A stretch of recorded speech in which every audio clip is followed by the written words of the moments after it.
చర్చలోకి. So మనం ముందు జయరాధా మాధవ్ కీర్తన చేసుకొని తర్వాత ఆరంభిద్దామంటే ఈరోజు యొక్క చర్చని.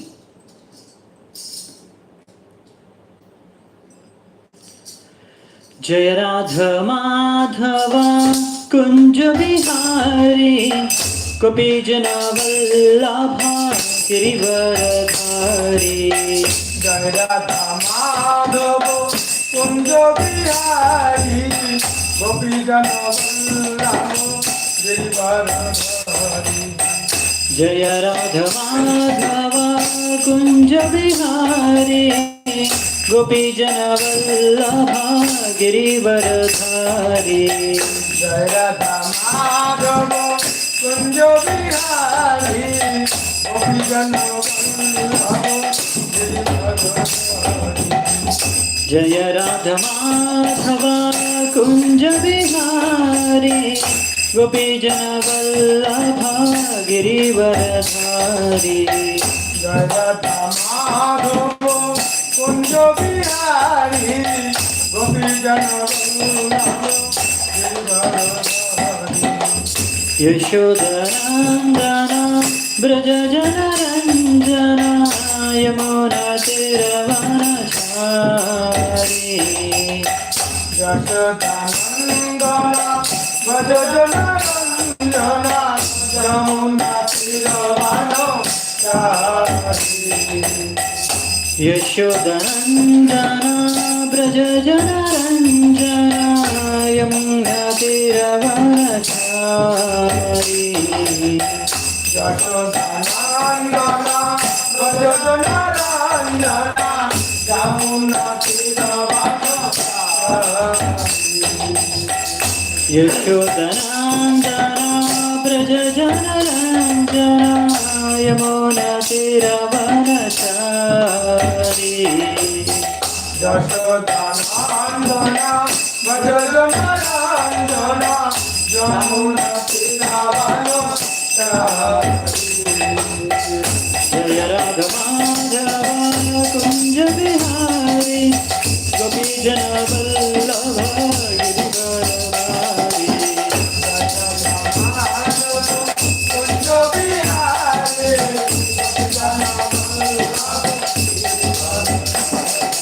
జయ రాధా మాధవ కుంజ విహారీ గోపీ జన వల్లభ గిరివరధారీ.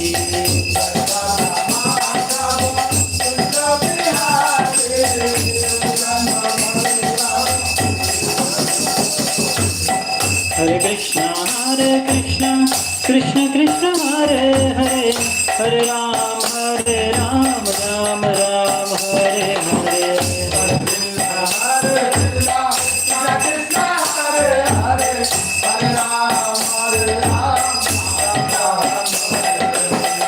హరే కృష్ణ కృష్ణ కృష్ణ హరే హరే హరే రామ రామ రామ హరే హరే.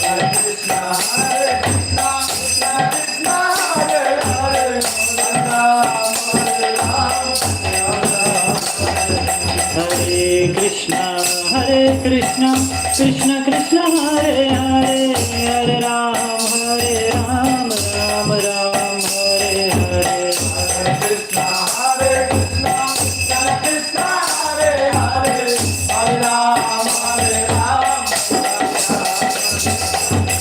హరే కృష్ణ కృష్ణ కృష్ణ హరే హరే హరే రామ రామ హరే హరే.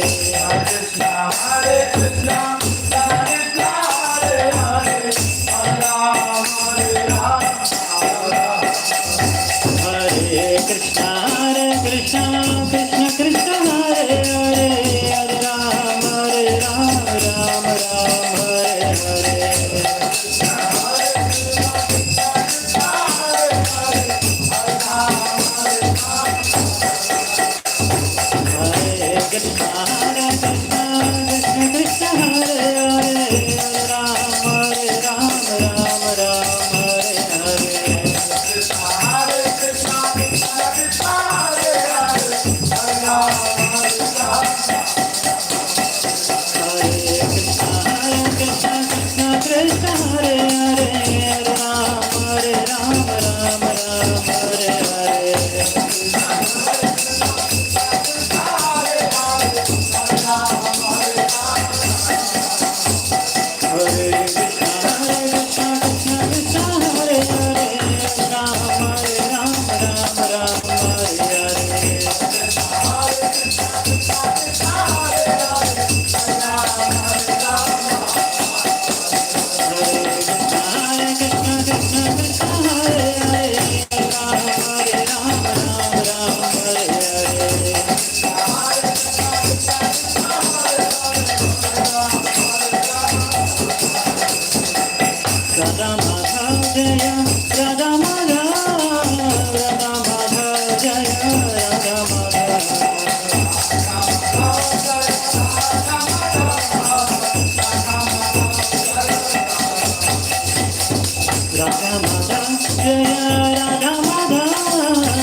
जय श्री प्रभुपाद की जय।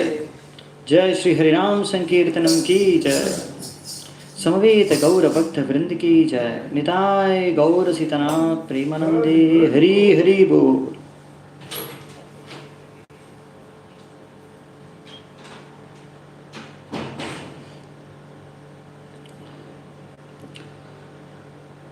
హరే కృష్ణ. సో మనం మంగళాచరణ చేద్దామంటే ఇప్పుడు ఓం అజ్ఞానతిమిరంధస్య జ్ఞానాంజనాశలాకయా చక్షోరున్మిళితం येन తస్మై శ్రీగురవే నమః. శ్రీచైతన్యమనోభీష్టం స్థాపితం येन భూతలే స్వయం రూపः కదా మह्यं దదాతి స్వపదాంతికం. వందేహం శ్రీగురో శ్రీయుతాపదకమలం श्रीगुरून् वैष्णवांश्च श्रीरूपं साग्रजातं सहगना रघुनाथान्वितां तं सजीवं साद्वैतं सावधूतं परिजनसहितं कृष्णचैतन्यदेवं श्रीराधा कृष्णपादान् सहगणललिता श्रीविशाखान्वितांश्च नमो ॐ विष्णुपादाय कृष्णप्रेष्ठाय भूतले श्रीमते भक्तिवेदांत स्वामी निति नामिने नमस्ते सारस्वते देवे गौरवाणी प्रचारिणे निर्विशेष शून्यवादी पाश्चात्यदेशतारिणे नमो महावदन्याय कृष्णप्रेमप्रदायते कृष्णाय कृष्णचैतन्या नामिने गौरत्विषे नमः। हे कृष्णा करुणा सिन्धु दीनबन्धु जगत्पते गोपेश गोपिका कान्ता राधा कान्त नमोऽस्तुते तप्त काञ्चन गौराङ्गी राधे वृन्दावनेश्वरी वृषभानुसुते देवी प्रणमामि हरिप्रिये नीलाचलनिवासाय नित्याय परमात्मने बलभद्रसुभद्राभ्यां जगन्नाथाय ते नमः। वाञ्छाकल्पतरुभ्यश्च कृपासिन्धुभ्यैव च पतितानां पावनेभ्यो वैष्णवेभ्यो नमो नमः। जय श्री कृष्ण चैतन्य प्रभु नित्यानंद श्री अद्वैत गदाधर श्रीवासादि गौरभक्तवृंद। हरे कृष्णा कृष्ण कृष्णा हरे हरे, हरे राम राम राम हरे हरे। హరే కృష్ణ. సో భక్తులందరికీ స్వాగతం. మన ఈరోజు భాగవతం చర్చలోకి అందరికీ నా దండోత్ ప్రణామాలు. సో మనము నిన్న కుంతి మారాని ప్రార్థనలను ఆరంభించాము. శ్రీమద్ భాగవతం ప్రథమ స్కందం 8వ అధ్యాయం నుంచి మనం చర్చించుకుంటున్నాము. సో నిన్న మనము 18వ శ్లోకం నుంచి 31వ శ్లోకం వరకు చర్చించుకున్నాము. సో ఈరోజు 32వ శ్లోకం నుంచి ఈ యొక్క కుంతిమారాని శిక్షలు పూర్తవుతాయి 43వ శ్లోకం వరకు. అక్కడి వరకు చర్చించుకున్న తర్వాత ఇంకా కృష్ణుడు ఇంకా యుధిష్ఠిరుడి మధ్య పరామర్శ అనేది కూడా ఈరోజే చూసుకుందామంట.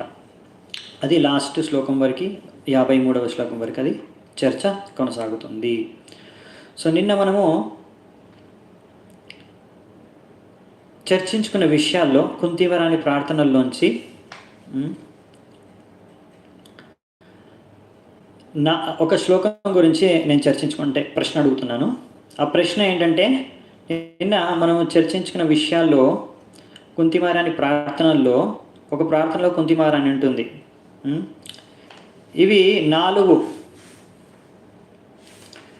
ఈ 4 విషయాలు ఒక వ్యక్తిలో ఉండి వాటి పట్ల ఆయన ఉన్మత్తుడైపోయి వ్యామోహం చేత ఆధారపడి అప్పుడు అతను భగవంతుడిని ఆశ్రయించడానికి, భగవంతుడిని శరణాగతం అవ్వడానికి ఆ యోగ్యత అనేది కోల్పోతాడు, అర్హత అనేది కోల్పోతాడు. వాళ్ళ అర్హులు కాదు.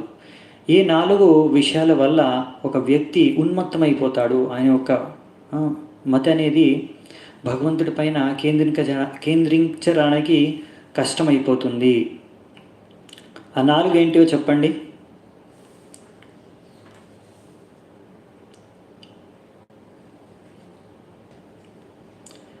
అంటే 4 ఉండడమే ప్రాబ్లం కాదు, 4 పట్ల వ్యక్తికి వ్యామోహం, దానివల్లే దాని మీద ఆధారపడి ఉండడం వలన భగవంతుని ఆశ్రయించలేకపోతాడు.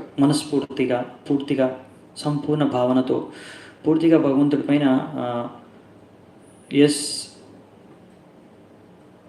Very good. విద్య, ఓకే, విద్య ఒకటి ఎగ్జాక్ట్, ఓకే విద్య అనుకోవచ్చు, కరెక్ట్ వర్డ్.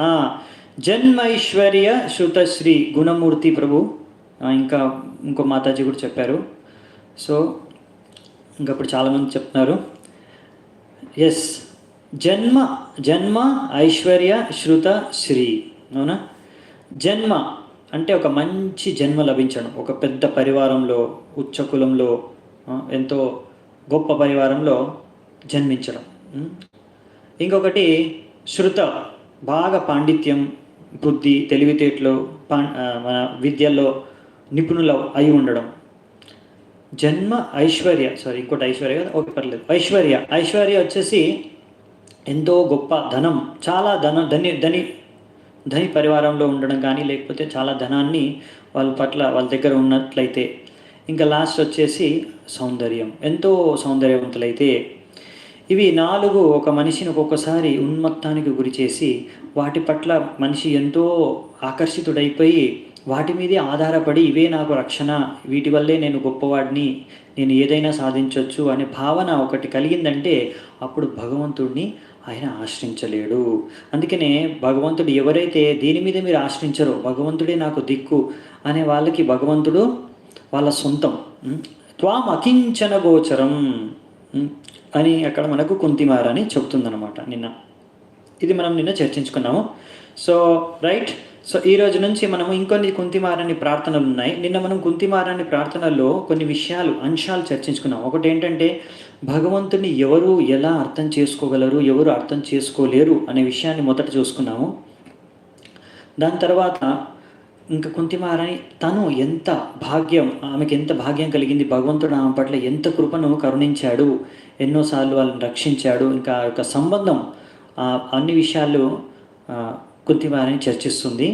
దాని తర్వాత మనం ఈ శ్లోకం చూసుకున్న విషయం, ఎవరికి అర్హత ఉంది, ఎవరు అర్హులు భగవంతుడి యొక్క ఆశ్రయాన్ని గ్రహించడం కోసం, భగవంతుడి యొక్క కృపకు పాత్రలు అవ్వడానికి కోసం ఎవరు అర్హులైన వ్యక్తులు, ఎవరికి అర్హత ఉంది, ఎవరికి అర్హత లేదు, లేకపోతే ఎందుకు అర్హులు కారు, ఆ విషయాన్ని కూడా మనం నిన్న కుంతిమారాణి ప్రార్థనల ద్వారా చర్చించుకున్నాం. ఇంకొక విషయం ఏం చర్చించుకున్నామంటే భగవంతుడు యొక్క లీలలు ఎంతో అద్భుతమైనవే కాకుండా అవి విడంబనానికి గురి చేస్తాయి అని కుంతిమారాణి అంటుంది. ఎలాగైతే దామోదర్ లీల ఒక ఉదాహరణ చూసుకున్నాం కదా, అలా యశోదమైకి ఆ చిన్న కృష్ణుడు భయపడుతున్నాడంట. భయం అనేదే కృష్ణుడికి భయపడేది, అలాంటి కృష్ణుడు యశోదమైకి భయపడుతున్నాడంట. ఇది ఇలాంటి విషయం నాకు అర్థం కావట్లేదు, ఇది నన్ను విడంబనానికి గురిచేస్తుంది. సో ఇలా భగవంతుడి లీలలు అర్థం చేసుకోవడం చాలా కష్టం.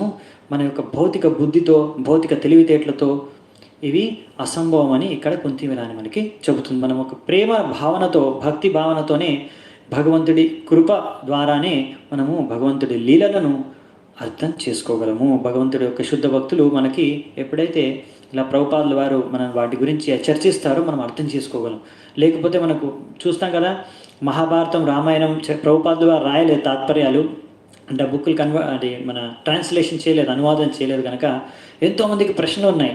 అలా ఎందుకైంది, ఇలా ఎందుకైంది, కృష్ణుడు అలా ఎందుకు చేశాడు, పాండవులు ఇలా ఎందుకు చేశారు, రాముడు ఇలా ఎందుకు చేశాడు, సీత ఇలా ఎందుకైంది ఆమెతోని, ఇలా ఎన్నో ప్రశ్నలు మనకి, అవునా?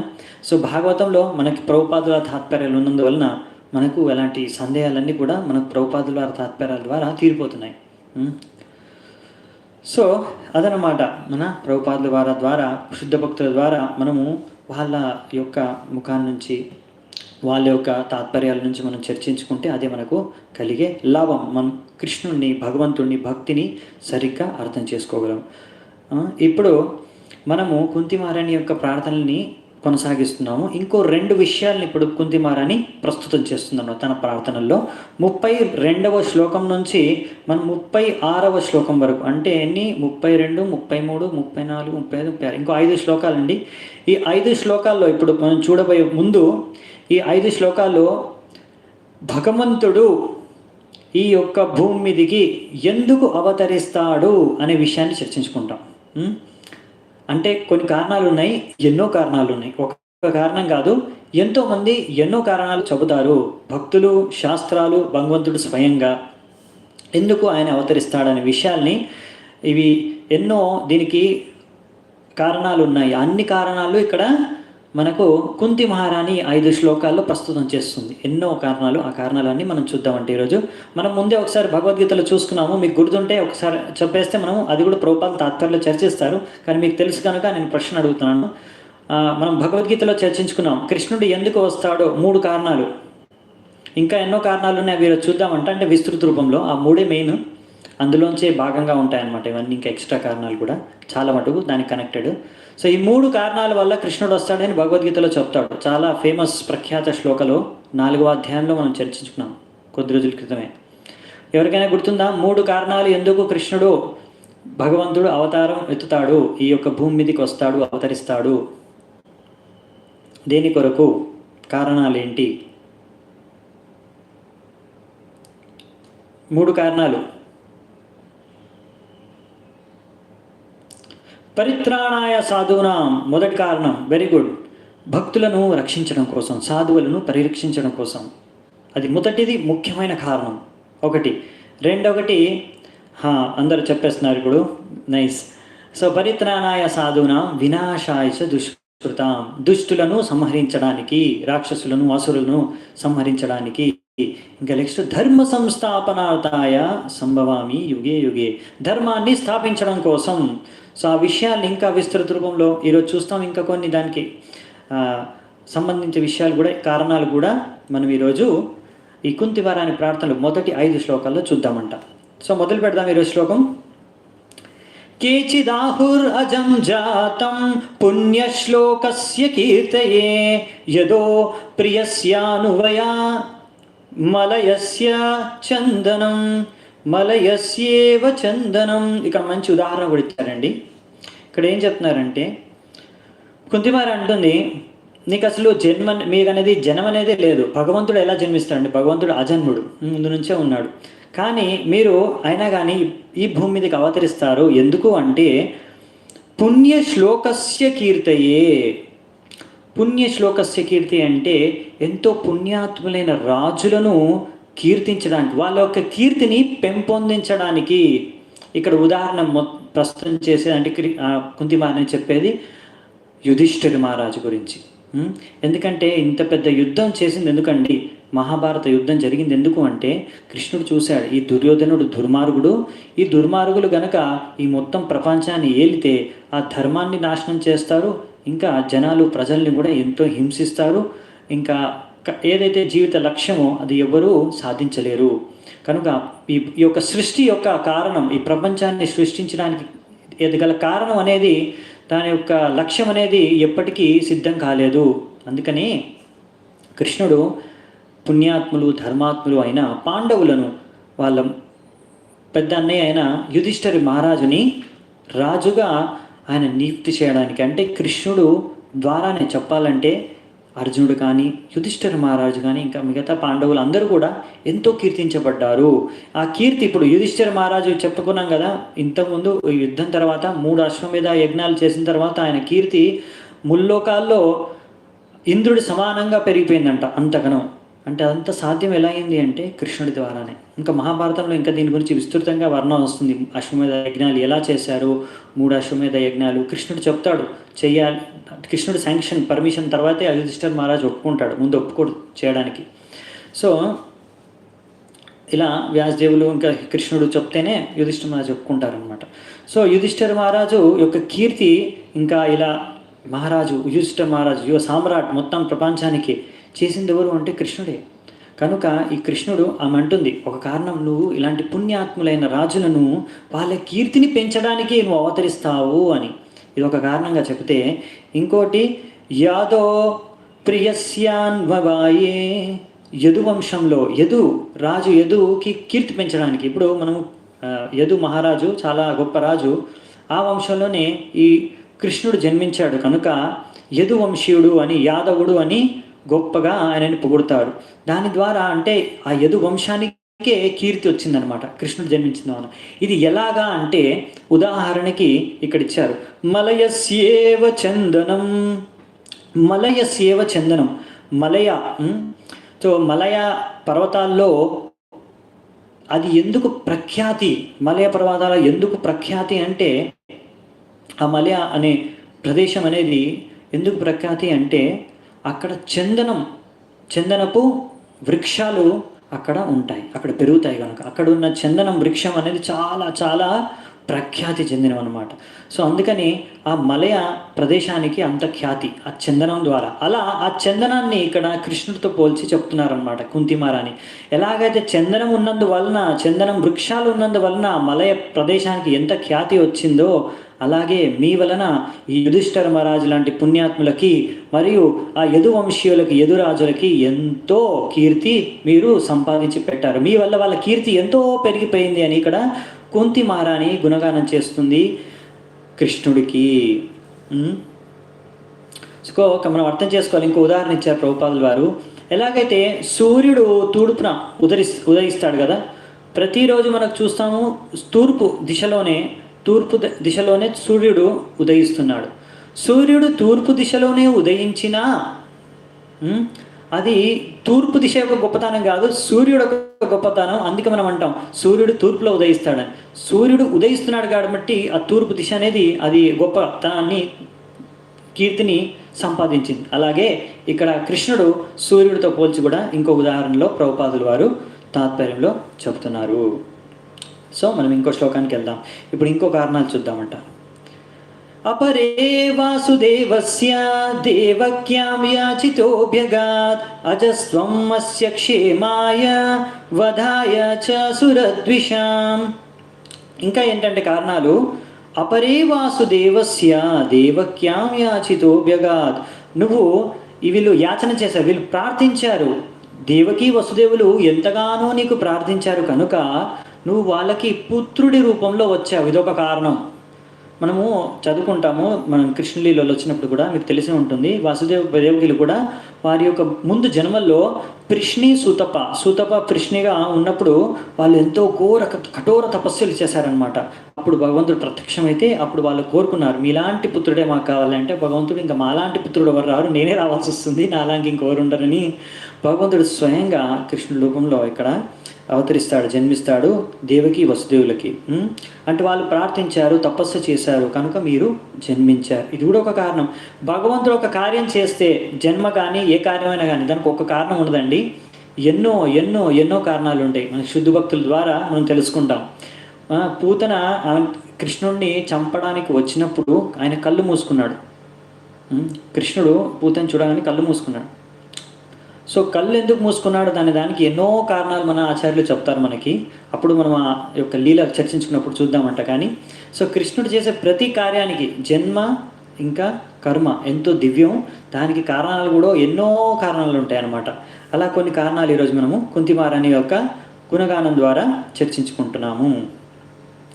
సో ఇంకా అజస్త్వం అస్య క్షేమాయ వధాయ చ సురద్విషాం. అంతేకాదు నువ్వు సురద్విషాం, సుర అంటే సురులు అంటే దేవతలు, ద్విష అంటే ద్వేషించేవాళ్ళు. సురులను ద్వేషించే వాళ్ళైన దానవులు, అసురులు, రాక్షసులు వాళ్ళందరినీ వధించడం కోసం, వధాయ చ సురద్విషాం, వాళ్ళని వధించడం కోసం కూడా నువ్వు జన్మ ఎత్తుతావు. అంటే ఈ యొక్క అవతారమాన్ని గ్రహించావు, అవతరించావు. వాళ్ళందరి క్షేమాన్ని కోరి, మనందరి క్షేమాన్ని, దేవతల క్షేమాన్ని కోరి వాళ్ళ యొక్క శత్రువుల్ని వధించడానికి నువ్వు అవతరిస్తావు అని కూడా ఇక్కడ ప్రార్థనలో కుంతి మహారాణి చెబుతుంది. ఇప్పుడు ఇంకో శ్లోకం చూద్దామంట. భారావతారాణయానే భువో నావా ఇవో దదో సిద్ధ్యంత్య భూరి భారేణ జాతో హ్యాత్మ భువార్తితః. సో ఇక ఏం చెప్తున్నారంటే ఈ యొక్క భూమి యొక్క భారాన్ని తగ్గించడానికి, ఎప్పుడైతే భూమి భారం పెరిగిపోతుందో, అంటే భూమి భారం అంటే జనాలు, పాపులేషన్, సంతతి, పాపులేషన్ ఏమంటాం మనం తెలుగులో, ప్రజలు అంటే ప్రజల యొక్క సంఖ్య పెరిగిపోతుంది అనుకోండి. ప్రజల యొక్క సంఖ్య పెరిగిపోయింది, దానివలన భూమికి ఎప్పుడు భారం కాదంట. భూమికి ఎప్పుడు భారం అయిపోతుందంటే దుష్టులు, అసురులు, దానవులు పెరిగిపోయినప్పుడు, లేకుంటే అసురు ప్రవృత్తి కలిగిన మనుషులే పెరిగిపోయినప్పుడు, అధర్మీయులు, అధర్మాత్ములు, అధర్మాన్ని పాటించే వాళ్ళు ఎప్పుడైతే పెరిగిపోతారో, నాస్తికులు ఎప్పుడైతే పెరుగుతారో అప్పుడు ఈ భూమికి భారం పెరిగిపోతుంది. వాళ్ళు భారంగా ఉంటారంట. ఎందుకు భారం అయిపోతారు వాళ్ళు? ఎందుకంటే వాళ్ళు భూమిని బాగా ఎక్స్ప్లాయిట్ చేస్తారు, శోషిస్తారు. వాళ్ళు ఏం చేస్తారు? భూమిని శోషిస్తారంటే ప్రకృతిని ధ్వంసం చేసేస్తారు.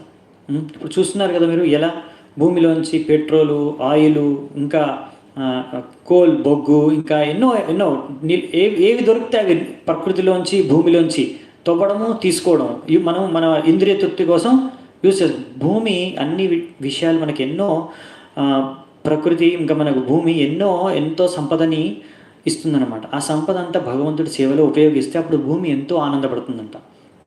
అది భక్తులైతే చేయగలరు. అప్పుడు ఇంకా భూమికి ఎంతో కెపాసిటీ ఉందండి.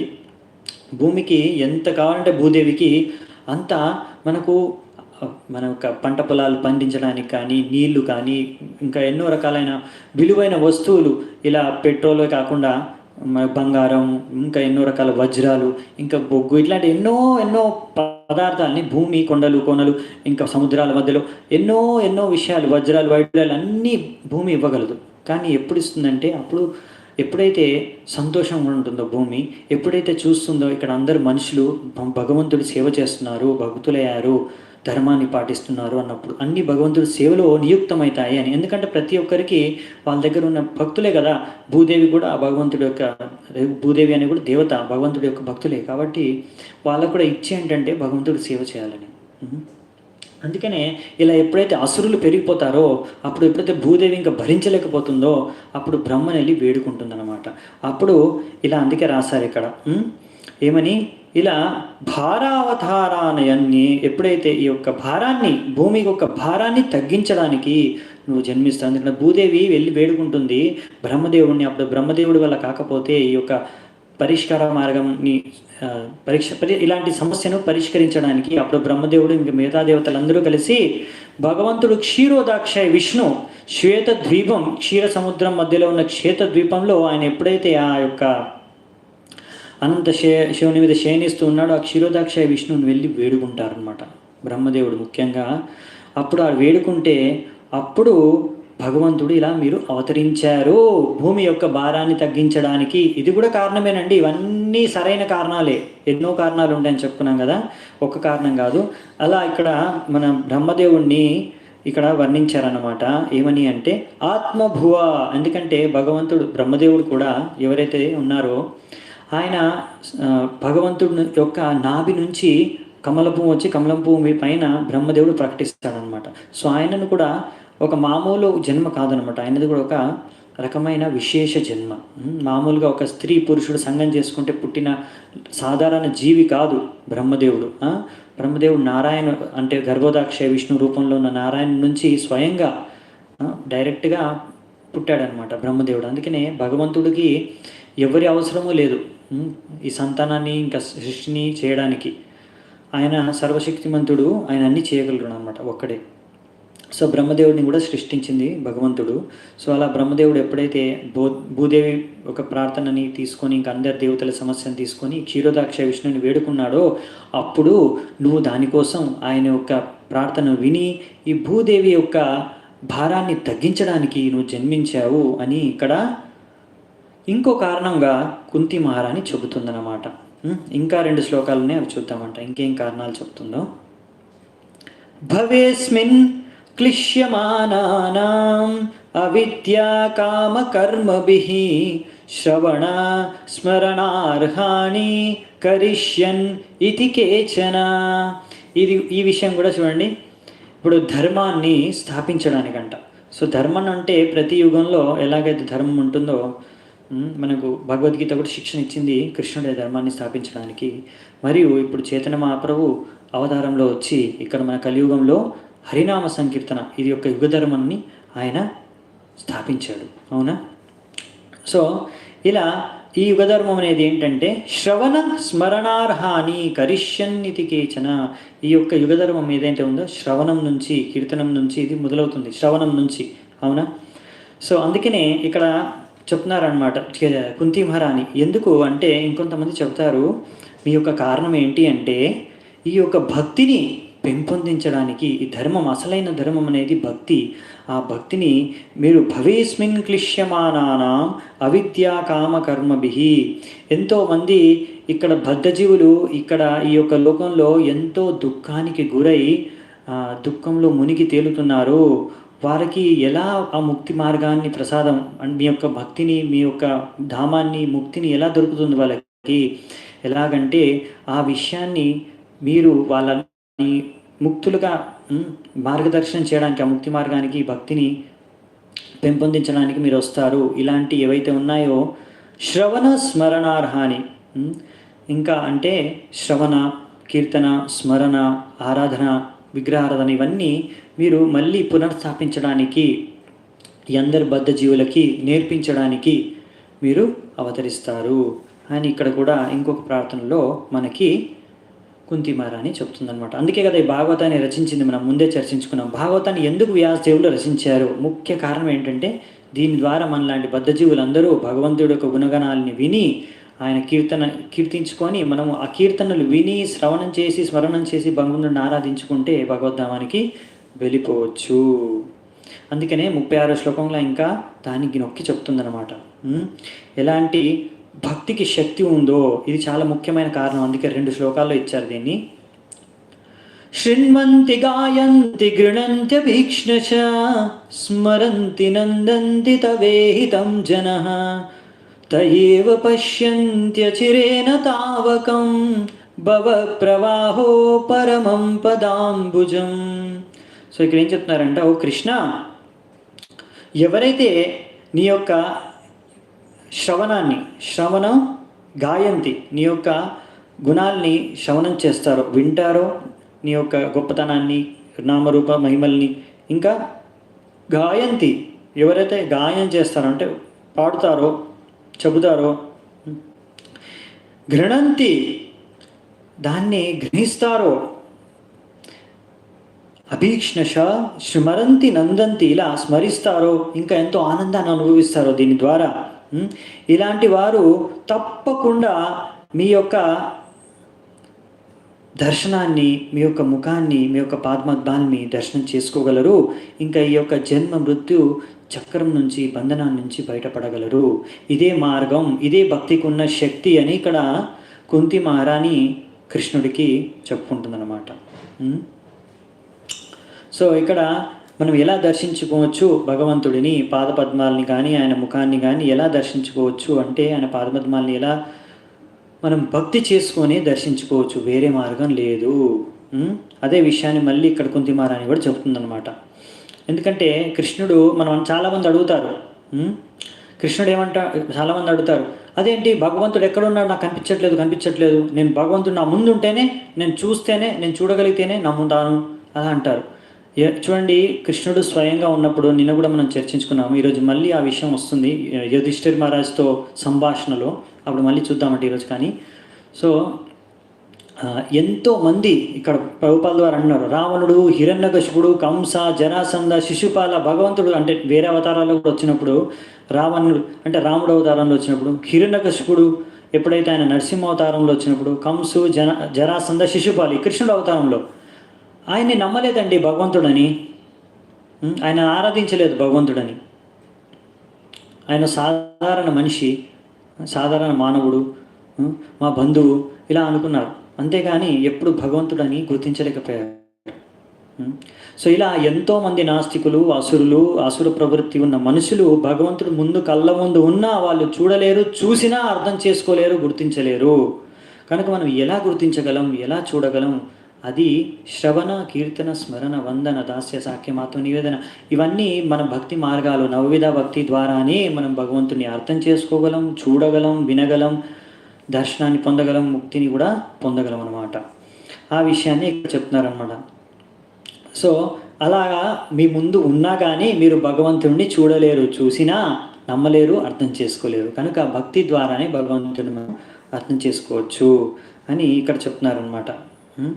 సో చాలామంది ఇక్కడ ప్రభుపాదుల వారు చాలాసార్లు ఈ విషయాన్ని చెప్తారు, ఇక్కడ మళ్ళీ చెప్పారనమాట. భగవంతుడు అలా మన కోసం అని ఎన్నో లీలలు చేస్తాడు. కానీ కొంతమంది మూర్ఖ వ్యక్తులు అవన్నీ లీలలు వాళ్ళు సరిగ్గా వినకుండా, సరైన చోటు నుంచి వినకుండా, ఇంకా వాళ్ళు తప్పుగా అర్థం చేసుకుంటారు భగవంతుడిని. ఆయన ఒక సాధారణ మనిషి అనుకుంటారు. వాళ్ళు ఎప్పుడైనా సరే కొంతమంది ఇలా భగవంతుడి లీలలను సరిగ్గా అర్థం చేసుకోకుండా వాళ్ళకి ఒక్కొక్కసారి ప్రశ్నలు అడుగుతుంటారు. ఎప్పుడు రాసలీల గురించి, భగవంతుడు గోపికలతో చేసిన లీలల గురించి వాళ్ళకి ఎక్కువ రుచి అన్నమాట. అలాంటి వాటి మీద ప్రశ్నలు ఎక్కువ అడుగుతుంటారు. ఎందుకు అంతమంది గోపికలతో కృష్ణుడు రాసలీల చేశాడు, ఇలాంటి విషయాలు అడుగుతుంటారు కదా. అప్పుడు దానికి ప్రభుపాద వారు ఇక్కడ రాశారు. ఇలా ఎవరైనా అడిగారు అనుకోండి, వేరే విషయాల గురించి అడగరు. గోవర్ధన్ లీల చేశాడు కృష్ణుడు, గోవర్ధన్ లీల గురించి ప్రశ్నలు అడగరు. వాళ్ళకి ఏం ప్రశ్నలు లేవు, అందులో సందేహాలే లేవు. మరి ఆయన చిన్న శిశువుగా ఉన్నప్పుడు పూతను వధించాడు, మనం చూసుకున్నాం, నిన్న కూడా చర్చించాం. పూతను చంపేశాడు, కానీ దానికి వాళ్ళకి ఏం సందేహాలు లేవు. ఆ లీలల గురించి వాళ్ళకి ఆసక్తి లేదు, వినాలని ఇంట్రెస్ట్ లేదు, విన్నా దాంట్లో ఏం సందేహాలు లేవు అన్నమాట. ఓకే వాళ్ళు భగవంతుడు నమ్మరు, ఆయన ఒక సాధారణ మనిషి అనుకుంటారు. కానీ ఇవన్నీ విషయాల్లో వాళ్ళకి ఏం సందేహాలు లేవు. కానీ రాసలీలలో మాత్రం వాళ్ళకి సందేహాలు చాలా వస్తాయి. వాళ్ళ గురించి ప్రశ్నలు చాలా ఉన్నాయి వాళ్ళకి. ఎందుకు అవి వినాలనుకుంటారు చాలాసార్లు. మాకు రాసలీల గురించి చెప్పండి. సో ప్రభుపాదులు అంటున్నారు, ఇక్కడ అంటున్నారు, ఇంగ్లీష్లో మీకు చదివి మీకు చెప్తాను. Such an inclination indicates the lusty feelings of the hearer, so the bona fide speaker of the dealings of the lord never indulges in such hearings. అంటే ఒకవేళ మిమ్మల్ని అడిగారనుకోండి, మీరు అనుకోవచ్చు ఏం చెప్పాలి సమాధానం. ఇక్కడ మన ప్రభుపాదుల వారు అంటున్నారు, అలా అడిగారనుకోండి రాసలీల గురించి, అప్పుడు మీరు అర్థం చేసుకోవాలి అంటే వాళ్ళు ఎలాంటి చేతన ఉంది అంటే వాళ్ళ యొక్క చేతన కామ వాసన నుంచి మునిగిపోయింది వాళ్ళ చేతన. సో అన్ని చోట్ల వాళ్ళకి ఆ కామం సంబంధించిన విషయాలే వాళ్ళకి రుచికరంగా అనిపిస్తున్నాయి అనమాట. అదే దృష్టికోణంతో వాళ్ళు భగవంతుడి లీలలను కూడా చూస్తున్నారు, అందుకే అవే వినాలనుకుంటున్నారు. ఎవరైతే ప్రామాణిక బోనఫైడ్ స్పీకర్, ప్రామాణిక వక్త ఈ యొక్క భాగవతాన్ని చర్చిస్తారో, అప్పుడు అలాంటి వ్యక్తి ఇలాంటి యొక్క వాదనలు, ఇలాంటి ప్రశ్నలను వారు పట్టించుకోరు, వాళ్ళు వినను కూడా వినరు. ఇంకా ఇలాంటి సంభాషణల్లో వాళ్ళు తలదూర్చరు. ఎందుకంటే వాళ్ళ యొక్క వ్యక్తిత్వం, వాళ్ళ యొక్క చేతన సరిగ్గా లేదు. మనం ఏం చెప్పాలంటే, ప్రభుజీ, మాతాజీ ఎవరైనా అడిగితే అలాంటి ప్రశ్నలు ఇవన్నీ అర్థం చేసుకోవడానికి మనం ఎంతో శుద్ధ భక్తులం కావాలి. అది నిజమైన అసలైన కారణం.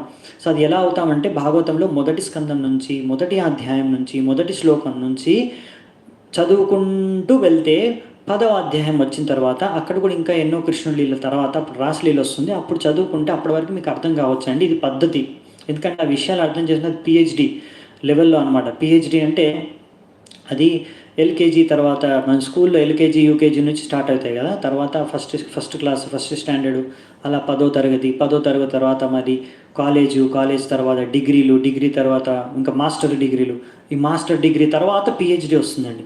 మరి వాళ్ళు పిహెచ్డికి సంబంధించిన ప్రశ్న అడిగినప్పుడు మీరు ఏం చెప్పాలంటే, ముందు ఎల్కేజీ చదవాలండి, ముందు తర్వాత యూకేజీ చదవాలి, దాని తర్వాత మరి మీరు ఈ 10వ తరగతి పాస్ అవ్వాలి, దాని తర్వాత కాలేజ్ చదవాలి, డిగ్రీ చేయాలి, మాస్టర్ డిగ్రీ చేయాలి, దాని తర్వాత పిహెచ్డి అండి. సో అలాగే మీరు భగవద్గీత చదవాలి, ఇంకా ప్రభుపాద ఎన్నో పుస్తకాలు ఉన్నాయి, అవి చదవండి. మీరు హరే కృష్ణ మహామంత్ర 16 మాలలు జపం చేయండి, 4 నియమాలు పాటించండి, ఈ భాగవతాన్ని మొదటి నుంచి చదువుకుంటూ వెళ్ళండి. అప్పుడు మీరు 10వ స్కందంలో ఆ విషయాలు, కృష్ణుడి లీలలు సరిగ్గా అర్థం చేసుకునే యోగ్యతను మీరు సంపాదించుకోగలరు. అలా మీరు చెప్పండి. మీకు నిజంగా తెలుసుకోవాలంటే ఇదే పద్ధతి అండి, మీరు తెలుసుకోండి. మరి అమ్మో మాకు అవన్నీ ఇంట్రెస్ట్ లేవు, అంత సమయం కూడా లేదు, మాకు ఇది ఒక్కటే డౌట్, వేరే విషయాల్లో డౌట్ లేదు. మీకు తెలిస్తే కదా వేరే విషయాలు ఏమన్నా వింటే కదా. మీకు ఓన్లీ ఇలాంటి వాటిల్లోనే రుచి ఎందుకంటే అది మీ చేతనను, ఇక్కడ మీ చేతన అర్థమవుతుంది ఇలాంటి ప్రశ్న ద్వారా. సో అలాంటి విషయాలు మీరు ఎక్కువగా వారికి, అందుకే ప్రభుపాదను ఒకసారి ఎవరైనా అడిగారు అనుకోండి, మీరు రాధాకృష్ణ రాసలీల గురించి కొంచెం చెప్పరా అని. ప్రభుపాద ఒకసారి అన్నారు ఒకరికి, నీకు వినే యోగ్యత ఉందేమో కానీ నాకు చెప్పే యోగ్యత లేదమ్మా అని చెప్పారనమాట. అది ఇంకో సందర్భంలో ప్రభుపాదులు ఒక డివోటీ అడిగితే, భక్తుడు అడిగితే, అప్పుడు ప్రభుపాదులు అన్నారు, నీకు రాధాకృష్ణ రాసలీల అర్థం చేసుకోవాలంటే నువ్వు పుస్తక వితరణ చేయి, బుక్ డిస్ట్రిబ్యూషన్, నీకు అర్థమైపోతుందని చెప్పారు. ఎందుకంటే మనకున్న స్థాయిలో మనకి ఇంకా శుద్ధం కావాలి. మనం బుక్ డిస్ట్రిబ్యూషన్ అనేది చేస్తే మనకు ఇంకా ఉన్న అనర్థాలు అనేవి కొంచెం తగ్గుతాయి అన్నమాట. తర్వాత అర్థం చేసుకోవచ్చు ఫ్యూచర్లో మనం ఎప్పుడైతే ఉన్నతి పెంపొందుతుందాం భక్తి మార్గంలో. ఇంకా ఎన్నో లీలలు ఉన్నాయి, అవన్నీ మనం ఇప్పుడు అర్థం చేసుకోగలిగితే చాలా దాని గురించే మనం ఆలోచించాలి. సో అందుకనే ఇక్కడ మనకి ఎన్నో శాస్త్రాలు ఉన్నాయన్నమాట. భాగవతం, పురాణం, రామాయణం, మహాభారతం, ఇన్ని ఇతిహాసాలు ఇవన్నీ రాశారు. ఎందుకు అంటే భగవంతుడి విషయాలు, లీలలు, కీర్తనలు, గుణగానాలు మనం వినాలి అని. అందుకని ఇక ప్రభుపాద వాళ్ళు అంటున్నారు, ఇలా అన్నీ మీరు వేదిక శాస్త్రాలు మీరు తప్పకుండా చదవాలి, వినాలి అని. సో ఇక్కడితో మనకి కుంతి మహారాణి యొక్క ప్రార్థనలు ఒక అంశం ఈరోజు చర్చించుకున్నాం కదా. భగవంతుడికి అవతరించడానికి గల కారణాలు అవి చర్చించుకున్నాం. ఇప్పుడు 2వ అంశాన్ని చర్చించుకుంటామండి. అదేంటంటే, ఇప్పుడు కుంతి మహారాణికి ఇన్ని ప్రార్థనల యొక్క లక్ష్యం ఏంటో తెలుసా? కుంతి మహారాణిది, ఇంకా పాండవులు కూడా అక్కడ ఉన్నారు వాళ్ళతో పాటు, కుంతి మహారాణితో పాటు ద్రౌపది అందరూ ఉన్నారు. సో లక్ష్యం ఏంటంటే, ఇప్పుడు భగవంతుడు ద్వారకకి బయలుదేరబోతున్నాడు, హస్తినాపూర్ని వదిలిపోతున్నాడు. కనుక ఇదంతా ప్రార్థన చేసేది కుంతి మహారాణి ఏంటంటే, మాకు మీ సాంగత్యం ఇంకా కావాలి, మీరు లేకుండా మేము ఉండలేము, బతకలేము, మీరు మాకు అవసరం, ఇప్పుడు కూడా మీరు ఇక్కడే ఇంకా ఉండండి మాతో పాటే అని ప్రార్థన అనమాట. ఆ ప్రార్థన ఇప్పుడు డైరెక్ట్గా ఆ పాయింట్కి వచ్చేస్తుంది కుంతి మహారాణి. సో ఇప్పుడు 37వ శ్లోకం నుంచి ఆమె చెప్తుంది అన్నమాట, మాకు ఇంకా మీ సాంగత్యం అవసరం, మీరు ఇక్కడే ఉండండి హస్తినాపురంలో అన్న విధంగా. ఇప్పుడు ఆమె 37వ శ్లోకం నుంచి ఇంకో 6 శ్లోకాలు చూస్తాము, 43వ వరకు ఈ శ్లోకాల్లో ఆమె వర్ణిస్తుంది అనమాట. అప్యజ్జనస్త్వం స్వకృతిహేతి ప్రభో జిహాషసి స్వేత్సుహృదోనుజీవిన యేషాం న చాన్యద్భవతః పదాంబుజాత్ పరాయణం రాజసుయోజితాం హసాం. సో ఇక్కడ ఏమంటున్నారంటే, కుంతిమారని ఏమంటున్నారంటే, మీరు అన్ని కార్యాలు చేసేసారు, అంటే మా కోసం ఇంకా మీ యొక్క అన్ని కార్యాలు మీరు చేయగలరు, మీరు ఈరోజు మమ్మల్ని వదిలి పోవాలని నిశ్చయించారు, కానీ మేమందరము మీ మీదే ఆధారపడి బతుకుతున్నాము. మీ కృప ద్వారానే ఈరోజు వరకు, ఈ క్షణం వరకు మేము బతికి ఉండగలుగుతున్నాము. ఒకవేళ ఈరోజు మీరు నన్ను వదిలి వెళ్ళిపోతే అప్పుడు మేము ఎంతోమంది శత్రువులు కాసుకొని ఉన్నారు మమ్మల్ని చంపడానికి. ఎందుకంటే ఎంతో రాజుల్ని చంపేశాం మనము, యుద్ధంలో ఎంతోమంది చనిపోయారు, కానీ వాళ్ళ యొక్క పుత్రులు, వాళ్ళ యొక్క మనమళ్ళు, ఇంకా వంశజులు చాలామంది ఉన్నారు. వాళ్ళందరూ మీరు ఉన్నారు కాబట్టి మాకు రక్షణ, మీరు లేకపోతే వాళ్ళందరూ కూడా మమ్మల్ని, వాళ్ళ ద్వారా మాకు ఎన్నో ఆపదలు ఉన్నాయి, కనుక మీరు ఇంకా మాకు ఆపదలు ఉన్నాయి, కనుక మీరు ఇంకా మాతో పాటు ఉండండి అని ఇక్కడ కుంతిమారని కృష్ణుణ్ణి వేడుకుంటుందన్నమాట. సో అంటే మనం ఇక్కడ అర్థం చేసుకోవాలి. అంటే ఏంటి మీరు అంటున్నారు అలా, ఇక్కడ మనకి భీముడు ఉన్నాడు, అర్జునుడు ఉన్నాడు, యుధిష్ఠిరుడు ఉన్నాడు, వీళ్ళందరూ ఏం యోగ్యత లేదా వాళ్ళకి ధైర్యం లేదా వాళ్ళు కాపాడుకోవడానికి? నేను భగవంతుడే వాళ్ళని కాపాడుతూ ఉండాలా? అలా కాదండి. ఇక్కడ అర్థం ఏంటంటే, ఇది గొప్పతనం భక్తుడిది. భక్తుడు ఏదో భగవంతుడి మీద ఆధారపడ్డారంటే ఆయన సోమరితనంతో కూర్చొని ఉండడు. ఓన్లీ తిని పడుకోవడమే కాదు భక్తుడి పని. భక్తుడు ఆయన యొక్క సామర్థ్యానుసారంగా పూర్తిగా కృషి చేసి ఆ కర్తవ్యాన్ని నెరవేరుస్తాడు. కానీ ఎల్లప్పుడూ, ఎంత సమర్థుడైనా సరే భక్తుడు ఎల్లప్పుడూ ఆయన భగవంతుడి పైన ఆధారపడే ఉంటాడు. ఎందుకంటే ఆయనకు తెలుసు, శుద్ధ భక్తుడి విషయాన్ని గట్టిగా అర్థం చేసుకున్నాడు సరిగ్గా. ఏమని? నాకు ఎంత సామర్థ్యం ఉన్నా, నేను ఎంతో గొప్ప విషయాలు సాధించగలిగినా దానికి కారణం భగవంతుడి యొక్క కృప. భగవంతుడి యొక్క అనుమతి లేకుంటే, భగవంతుడి యొక్క కృప లేకుంటే నేను ఏమీ చేయలేను, నా సామర్థ్యం అంతా వ్యర్థం అనే విషయాన్ని గుర్తిస్తాడు ఆయన ఒక శుద్ధ భక్తుడు. అలా పాండవులు అనమాట. పాండవులందరూ మీరు చూసారు కదా, యుద్ధంలో కూడా ఎంతో కష్టపడి అర్జునుడు కానీ యుధిష్ఠిరుడు వాళ్ళందరూ యుద్ధం చేశారండి. వాళ్ళేం కూర్చోలేదు. కృష్ణుడు ఒక్కడే ఏదో మాయ చేసి అందరిని చంపేయలేదండి. అక్కడ అందరూ, అర్జునుడు ప్రతి ఒక్కరూ ఎంతో కష్టపడి వాళ్ళ ప్రాణాలు తెగించి పోరాడారండి యుద్ధంలో గెలవడానికి. కానీ ఇంత చేసినా కానీ వాళ్ళు ఎప్పుడైనా సరే భగవంతుడి యొక్క కృపను ఎప్పుడూ మర్చిపోరు అనమాట. ఆ విషయాన్ని ఇక్కడ ఇంకా ఆయన సాంగత్యాన్ని ఎప్పుడు పోగొట్టుకోవాలనుకోరు. అందుకే ఇప్పుడు కృష్ణుడు వెళ్ళిపోతున్నాడు కదా, అందుకే ఇక్కడ కుంతిమారని ఇలా ప్రార్థన చేస్తుందన్నమాట. సో ఇలా మనం అర్థం చేసుకోవాలి. ఇక్కడ మన ప్రభుపాదుల వారు ఒక మంచి విషయాన్ని చెప్తారు తాత్పర్యంలో. ఇలా ఎవరైతే అనుకుంటారో నేను గొప్ప, నాకు ఏ భగవంతుడు అవసరం లేదు, నేను నా సామర్థ్యంతో నేను జీవించగలను, అలాంటి వారిని వాళ్ళు భగవంతుడిని తన నాథుడిగా స్వీకరించట్లేదు కదా, వాళ్ళని అనాథ అంటారంట. వాళ్ళని ఏమంటారు? అనాథ. ఎప్పుడైతే మనము భగవంతుడిని మన నాథుడిగా స్వీకరిస్తామో అప్పుడు మనము సరైన వాడిని మనం నాథుడిగా స్వీకరిస్తున్నాం కదా, అందుకే వాళ్ళని సనాత అంటారు. మనది అందుకే సనాతన ధర్మం అనమాట. అంటే మనం భగవంతుడిని స్వీకరిస్తాము మన నాథుడిలాగా, అందుకే సనాతన అంటారు.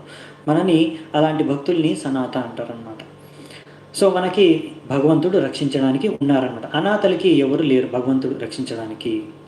అందుకే అప్పుడప్పుడు వాళ్ళు చాలా టెన్షన్లో భయపడి బతుకుతుంటారు అప్పుడప్పుడు సమస్యలు వచ్చినప్పుడు. సో ఇక్కడ ఆ విషయాన్ని మనకి చర్చించారనమాట.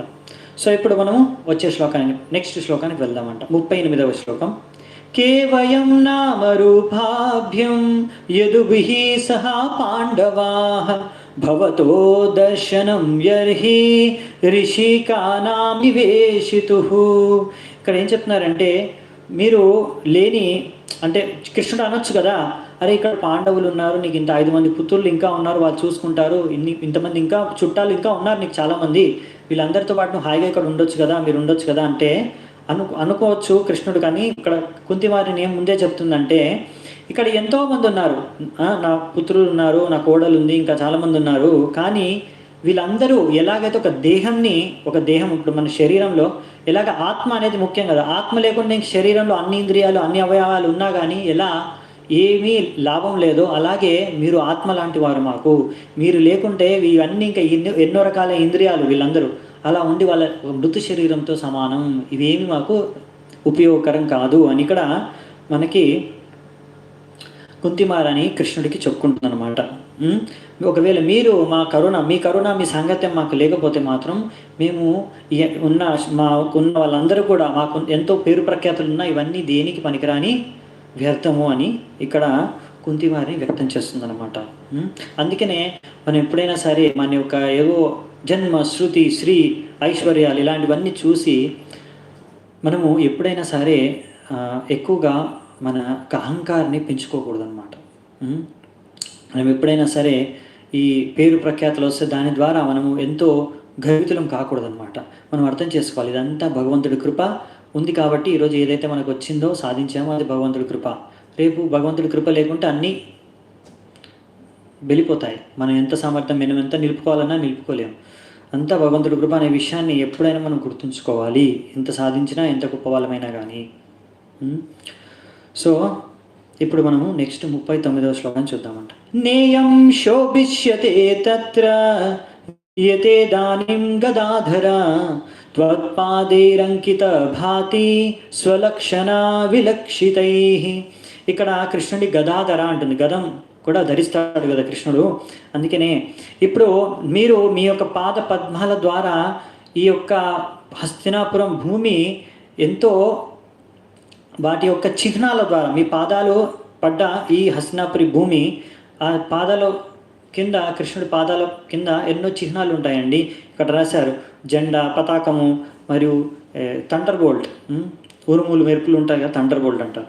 అలా ఇంకోటి ఏనుగుని కంట్రోల్ చేసే ఒక ఆయుధం ఉంటుంది అది, మరియు అంబ్రెల్లా ఛత్రి, ఇంకా పద్మ పువ్వు, చక్రము, ఇలాంటివి ఎన్నో చిహ్నాలు ఉంటాయి కృష్ణుడి యొక్క పాద పద్మల పైన.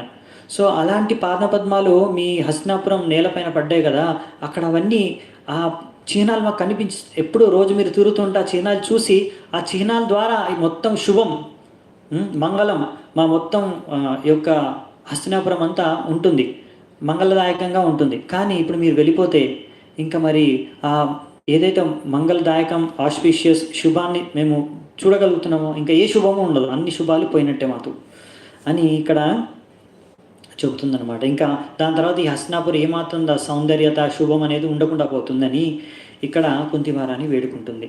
ఇంకో ప్రార్థన చూద్దాం. ఇమే జనపదా సురద్ధ సుపక్వౌషధి విరూఢ వనాద్రీ నది ఉదన్వంతో ఏదంతే తవ వీక్షితై. అలాగే ఇప్పుడు చెప్తుంది ఏంటంటే, మీరు మీ కళ్ళతో చూస్తున్నారు కదా, మీ యొక్క గ్లాన్స్, మీ యొక్క దృష్టి పడడం ద్వారా ఈ యొక్క మొత్తం హస్తినాపురం మా రాజ్యం మొత్తం ఎంతో సుఖశాంతులతో సమృద్ధితో వెదజల్లుతుంది. అంటే ప్రతి చెట్టు పండ్లని పువ్వులని ఇస్తుంది, ఆవు పాలని ఇస్తుంది, చెట్లు నీడనిస్తున్నాయి, ఇలా నీళ్లు, ఇంకా ఏ కరువు కాటకాలు ఏమీ లేవు, అంత సమృద్ధి అనేది ఉంది. ఎందుకు అంటే మీ దృష్టి వాటి మీద పడుతుంది కనుక. మీరు వెళ్ళిపోతే మరి దృష్టి వాటి మీద పడకపోతే మాకు అన్ని సమస్యలు మళ్ళీ మొదలవుతాయి అన్నట్టుగా చెప్తుందన్నమాట ఇక్కడ కుంతిదేవి. దీని ద్వారా మనం అర్థం చేసుకోవాల్సింది ఏంటంటే, ఇక్కడ ప్రభుపాద వారు ఒక ముఖ్యమైన విషయం రాస్తారు. ఏంటంటే మనము సమృద్ధి, మన సుఖశాంతి, మనకి సమృద్ధి అనేది ఎలా కలుగుతుంది ప్రపంచంలో అంటే భగవంతుడి యొక్క కృప, భగవంతుడి యొక్క దృష్టి పడినప్పుడు అనమాట. అంతేకాని ఏదో కంపెనీలు, ఇండస్ట్రీలు, పెద్ద పెద్ద కంపెనీలు, ఇండస్ట్రీలు, కెమికల్ ఫ్యాక్టరీలు పెట్టారనుకోండి, దాని ద్వారా ఏమవుతుందంటే ఈ యొక్క ప్రకృతి, ఈ యొక్క అంతా నీరు, వాయువు అంతా కలుషితం అయిపోతుంది, సమృద్ధి అనేది ఉండదు, రోగాలు పాలవుతారు అందరూ. చూస్తున్నాం కదా ఎన్ని కష్టాలు వచ్చాయో. ఇప్పుడు ఈ కరోనా వలన ఎన్నో కంపెనీలు ఒక 15 దినాలు అలా మూసేశారు కదా. దాని ద్వారా గంగా, యమున అన్నీ ఎంతో ఇప్పుడు క్లియర్ అయిపోయినా ఉంటాయి. నదులు, గంగా యమున నది ఎంతో శుద్ధంగా అయిపోయారు. ఆ కెమికల్ అవన్నీ రసాయన పదార్థాలు అన్నీ పడట్లేదు కదా, అక్కడ చెత్త చెదారం అంతా ఏం పడట్లేదు కనుక ఇప్పుడు అంతా ఎంతో మీరు ఆ గంగా యమునని చూస్తే ఇప్పుడు నీళ్ళలో తాగగలుగుతామంట, అంత శుద్ధంగా అయిపోయాయంట. సో మీరు చూసుకోవచ్చు, మీకు న్యూస్ పేపర్లో రిపోర్ట్లో వస్తున్నాయి ఇవన్నీ. సో ఎందుకు ఇలా జరిగిందంటే ఇవన్నీ కెమికల్ ఫ్యాక్టరీలు, ఇవన్నీ ఇండస్ట్రీలు బంద్ అయిపోయాయి కనుక. సో అందుకే ప్రభుపాద వారు అంటే ఇవన్నీ అవసరం లేదు మనకి, భగవంతుడు అన్నీ ఇచ్చాడు మనకి. నీళ్ళు ఇచ్చాడు తాగడానికి, పాలు తాగడానికి ఆవులు ఉన్నాయి, పాలిస్తున్నాయి, పంటలు పండిస్తే మనకు అన్ని ధాన్యాలు వస్తాయి, ఇంకా కొండలు కోనల నుంచి, ఇంకా సముద్రాల నుంచి ఎన్నో విలువైన వజ్రాలు, బంగారము, ఇలాంటివి ఎన్నో విలువైన వస్తువులు కూడా మనకు దక్కుతున్నాయి. సో మనకు అన్ని కావాల్సిన పళ్ళు అన్ని చెట్లు ఇస్తున్నాయి. కాబట్టి మనకు కావాల్సిన పదార్థాలు, ఒక మంచి జీవితాన్ని జీవించడానికి భౌతికంగా కావాల్సిన సదుపాయాలన్నీ భగవంతుడు ఈ యొక్క ప్రపంచంలో అందించాడు మనకి. కానీ మనం ఏం చేస్తున్నాము, అనవసరంగా ప్రకృతితో నియమాలతో ఆట ఆడుకుంటున్నాము. ఇప్పుడు ప్రకృతి మనతో ఒక ఆట ఆడుకుంటుంది అనమాట. అది ఇక్కడ అందుకే చెప్తున్నారనమాట ప్రభుపాదుల వారు. మనము వేదిక పద్ధతిలో, అందుకే ప్రభుపాదుల వారు ఒక లక్ష్యం ఉండేది, అది పూర్తి చేయలేకపోయారు. ప్రభుపాదుల వారు అన్నారు, నేను ఫామ్ కమ్యూనిటీస్, వేదిక వర్ణాశ్రమ ధర్మము మరియు ఈ యొక్క ఫామ్ ఎలాగైతే మన ఈ యొక్క ఫామ్ అంటే మనమే మన పళ్ళని, మన యొక్క ధాన్యాల్ని, పాలుని, ఆవులని ఇవన్నీ సంరక్షించుకొని పెంపొందించుకొని ఇంకా బయట ఈ యొక్క ఇండస్ట్రీస్, పెద్ద పెద్ద కంపెనీల వాటి మీద ఆధారపడకుండా మనమే మన యొక్క కావాల్సినవన్నీ సమకూర్చుకుని భక్తి చేసుకొని ఎంతో హాయిగా శుద్ధంగా సమృద్ధిగా జీవించుకునే విధానం వేదిక పద్ధతి. ఇంకా అది శాస్త్రయుక్తంగా జీవన కొనసాగించుకోవడానికి అది ఆ యొక్క సంబంధించిన సదుపాయం మనకి వ్యవస్థ అనేది చేయడం అనేది ఒక ఉద్దేశంగా ఉండేది ప్రభుపాద్ది. దానికి ముందు అది ప్రభుపాదుల వారు భగవద్ధామానికి వెళ్ళిపోయారు. సో అది ఇంకా మన మీద ఆధారపడి ఉంది. మనం ఎలా ఆ యొక్క ఆశయాన్ని సంపూర్ణ పరుస్తామో దాని ద్వారా మొత్తం లోక కళ్యాణం జరుగుతుందండి. అందరికీ మేలు జరుగుతుంది మొత్తం ప్రపంచంలో. సో ఇంకో 2-3 శ్లోకాలు ఉన్నాయి ఈ ప్రార్థనల్లో, అవి చూద్దామంట. ఇవి చాలా ఇంపార్టెంట్, చాలా బాగుంటాయి శ్లోకాసు. మనము దీన్ని కంఠస్థం చేయకూడదు వచ్చే శ్లోకాలు. అత విశ్వేశ విశ్వాత్మన్ విశ్వమూర్తే స్వకేషు మే స్నేహపాశం మిమం చింది దృఢం పాండుషు విష్ణుషు. ఇక్కడ ఏమంటుందంటే కుంతి మహారాణి, ఇప్పుడు ఆమె భక్తురాలు కదా, ఆ భక్తిని వ్యక్తం చేస్తుందన్నమాట. ఏమంటుందంటే, నువ్వు మొత్తం విశ్వానికి ఆత్మవి, సో విశ్వాత్మవి. సో నువ్వు నా యొక్క ఈ బంధనాన్ని, ఇప్పుడు కృష్ణుడు ఇక్కడ ఉన్నాడు అనుకోండి, అటువైపు వృష్ణులు వాళ్ళకు కూడా వాళ్ళు కూడా చెప్పుకున్నాం కదా, కుంతి మహారాణి వసుదేవ్ యొక్క చెల్లెలు కదా, అంటే వాళ్ళ సైడ్ వాళ్ళు కూడా కృష్ణుడిని ఎన్నో రోజుల నుంచి దర్శనం చేసుకోలేదు, వాళ్ళ సంగత్యాన్ని పొందడం లేదు. అందుకే కృష్ణుడు అటువైపు వెళ్ళాలనుకుంటున్నారు వాళ్ళు, ద్వారకాకి, ఇంకా వాళ్ళ దేవికి వసుదేవుల వారి దగ్గరికి, విష్ణువుల దగ్గరికి. సో ఇప్పుడు వాళ్ళు కూడా ఈమె చుట్టాలే కనుక, ఇప్పుడు ఈ కృష్ణుడు ఇక్కడ నుంచి అక్కడికి వెళ్ళిపోయారనుకో, వీళ్ళు కృష్ణుడి సాంగత్యాన్ని కోల్పోతారు, మా పాండవులు. అలానే కృష్ణుడు ఇక్కడే ఉంటే వాళ్ళు కృష్ణుడి సాంగత్యాన్ని పొందలేరు. కనుక ఇది ఎంత సమస్య ఏంటంటే, నాకు ఈ పాండవులు ఇంకా వృష్ణుల పట్ల ఉన్న బంధనాన్ని మీరు నన్ను తెంచేసేయండి, నేను మీతో పాటే మీ యొక్క సంబంధం మాత్రమే నాకు నిలిపి ఉంచండి, అప్పుడు నాకు ఈ యొక్క సమస్య అనేది ఉండకుండా పోతుంది అని. అందుకనే ఇక్కడ ప్రభుపాదుల వారు అంటున్నారనమాట. ఇప్పుడు ఇంకో శ్లోకం చూసుకొని దాని తర్వాత ఇదే లైన్లో ఇంకో శ్లోకం ఉంది, అది చూసుకొని మనం చర్చించుకుందాం, ఇంకా బాగుంటుంది. త్వయి మేనన్య విషయ మతిర్మధుపతే సకృత్ రతిం ఉద్వాహత దద్ద గంగే వౌగముదన్వతి. ఇక్కడ ఏమంటుందంటే, ఓ మధుపతి, నువ్వు నాకు ఎలాగైతే గంగ పోతుంది కదండి, గంగ ప్రవహించినప్పుడు ఎంతో స్పీడ్గా ప్రవహిస్తుందన్నమాట. గంగోత్రి మన హిమాలయాల నుంచి వచ్చి అది సముద్రంలో గంగాసాగర్ ఇక్కడ ఉంది మనకు దగ్గరే, మా దగ్గర కలకత్తా నుంచి ఒక 100-130 కిలోమీటర్ గంగాసాగర్ అని ఉంటుంది. అక్కడే గంగ వెళ్ళి సముద్రంలో కలుస్తుంది అనమాట. సో ఇంత దూరం ఫాస్ట్గా వెళ్తుంది. ఎక్కడో గంగ, హిమాలయాల దగ్గర పుట్టిన గంగ ఇక్కడ వరకు వచ్చి ఇక్కడ సముద్రంలో కలుస్తుంది కలకత్తా దగ్గర. సో ఇంత దూరం ప్రయాణించి వస్తుంది. మధ్యలో ఏ కొండ, ఏ రాయి, ఏదొచ్చినా సరే గంగ తన దారిని వెతుక్కుంటుందన్నమాట. సముద్రం ఎటుందో అటువైపు వెళ్ళిపోతూనే ఉంటుందంట, ఎవ్వరు గంగను ఆపలేరు అని.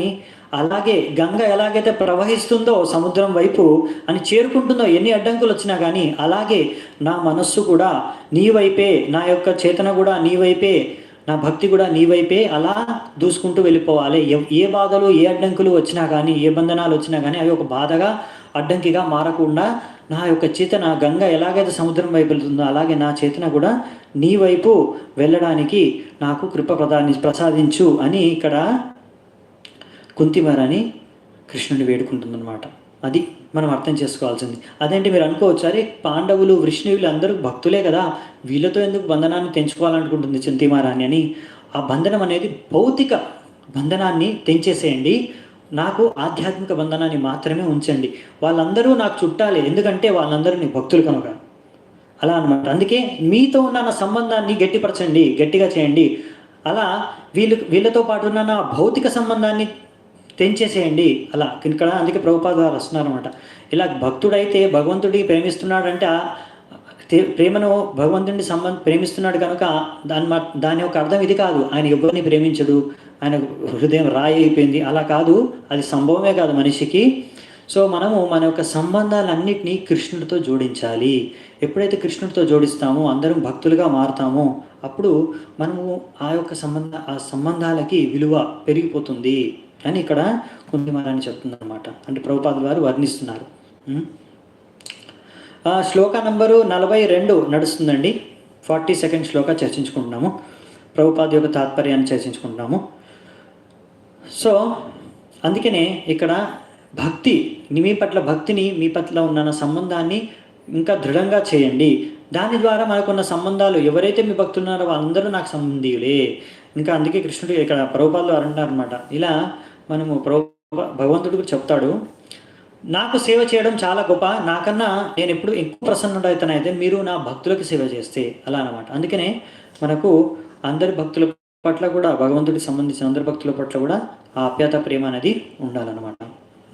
కానీ భౌతిక బంధనం అనేది ఉండకూడదన్నమాట. అది ఇక్కడ కుంతిమారాన్ని కోరుకుంటుందనేసి ఇక్కడ ప్రభుపాదుల వారు మనకి వర్ణిస్తున్నారు అనమాట. ఇప్పుడు 43వ శ్లోకం, ఇది లాస్ట్ శ్లోకం అంటే కుంతిమారాణి ప్రార్థనలో. ఇక్కడ ఒక్క శ్లోకంలో అండి కుంతిమారాణి భగవంతుడు, కృష్ణుడు అంటే ఏమిటి అనేది సంపూర్ణంగా ఒక్క శ్లోకంలో గుణగానం చేసేసి, ఇంకా ఈ ప్రార్థన అయిపోయింది, ఇంకా మీరు ఇక్కడ ఉండండి, మాకు చాలా అవసరం, మా భక్తి పెంపొందించండి అని ప్రార్థించినాక నమస్కారాన్ని, అంటే కృష్ణుడికి తన యొక్క నమస్కారాన్ని వ్యక్తం చేస్తుంది అనమాట.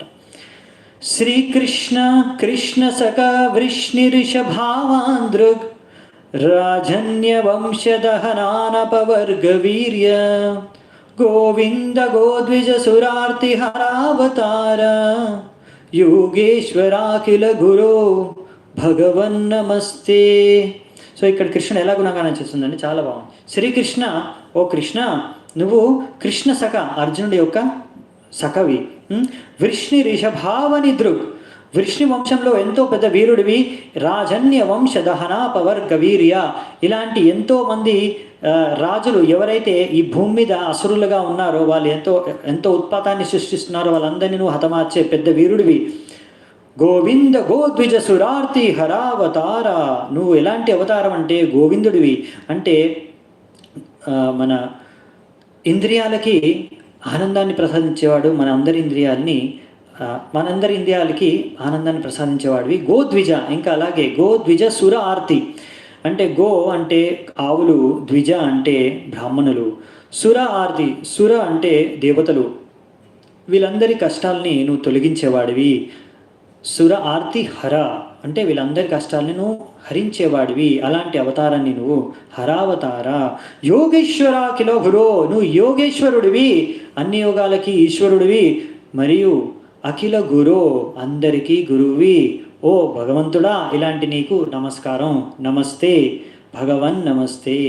యోగేశ్వరాఖిలో గురు భగవన్ నమస్తే అని ఇక్కడ కుంతి మహారాణి కృష్ణుడికి ఈ ప్రార్థనతో తన ప్రార్థనలను ముగిస్తుంది.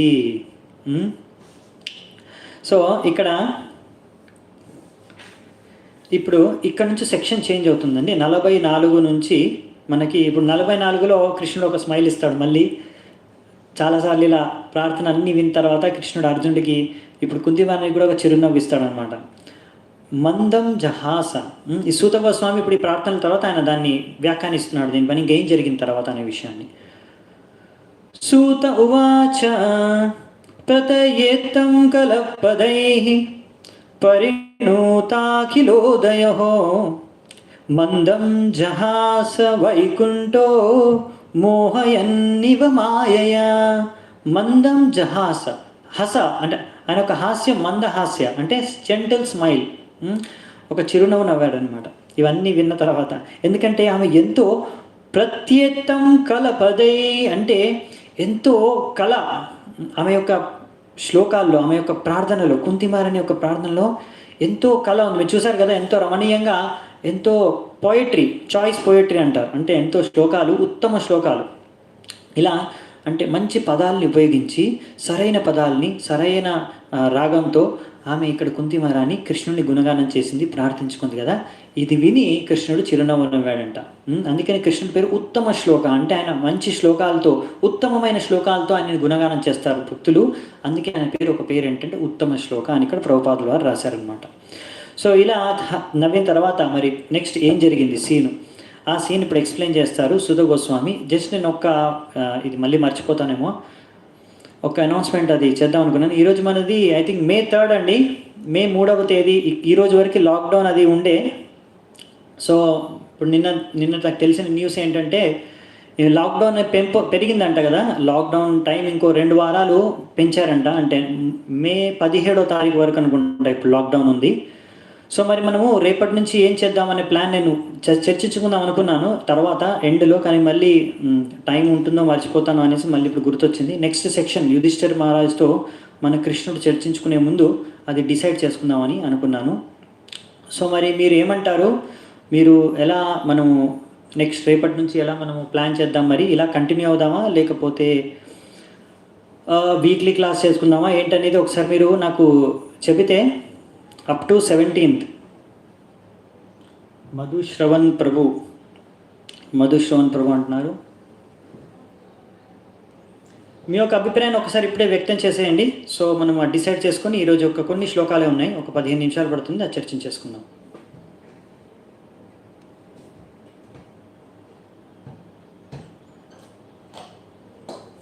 నాకు ఒక విషయం కావాలి, చాలామంది పాజిటివ్ వాళ్ళు అయితే వెంటనే చెప్పేస్తారు కంటిన్యూ చేయమని. ఎవరికైనా కష్టం ఉందా అంటే, ఎవరికైనా సంభవం కాదా, ఒకవేళ చాలామందికి ప్రాబ్లం అవుతే మనం ఏమైనా ఆలోచించవచ్చు దాని గురించి. ఒకవేళ ఎవరికైనా ప్రాబ్లం ఉందా అంటే కంటిన్యూ చేయడానికి, లేకపోతే ఎవ్రీడే రావడానికి క్లాస్కి.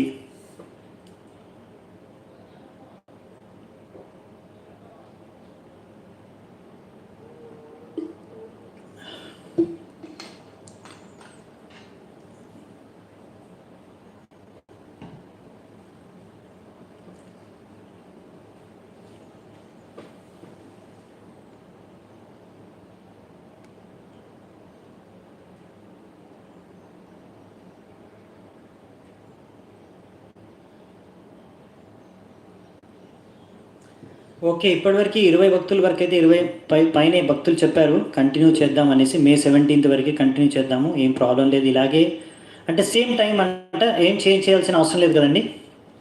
ఏమైనా చేంజ్ చేయాలనుకుంటే కూడా సేమ్ టైం ఇలాగే కంటిన్యూ చేద్దాం. చాలామందికి ఇదే వీలుగా ఉన్నట్టుంది. ప్రతిరోజు నేను చూస్తున్నాను సుమారుగా 100 మంది మన క్లాస్కి వస్తున్నారు.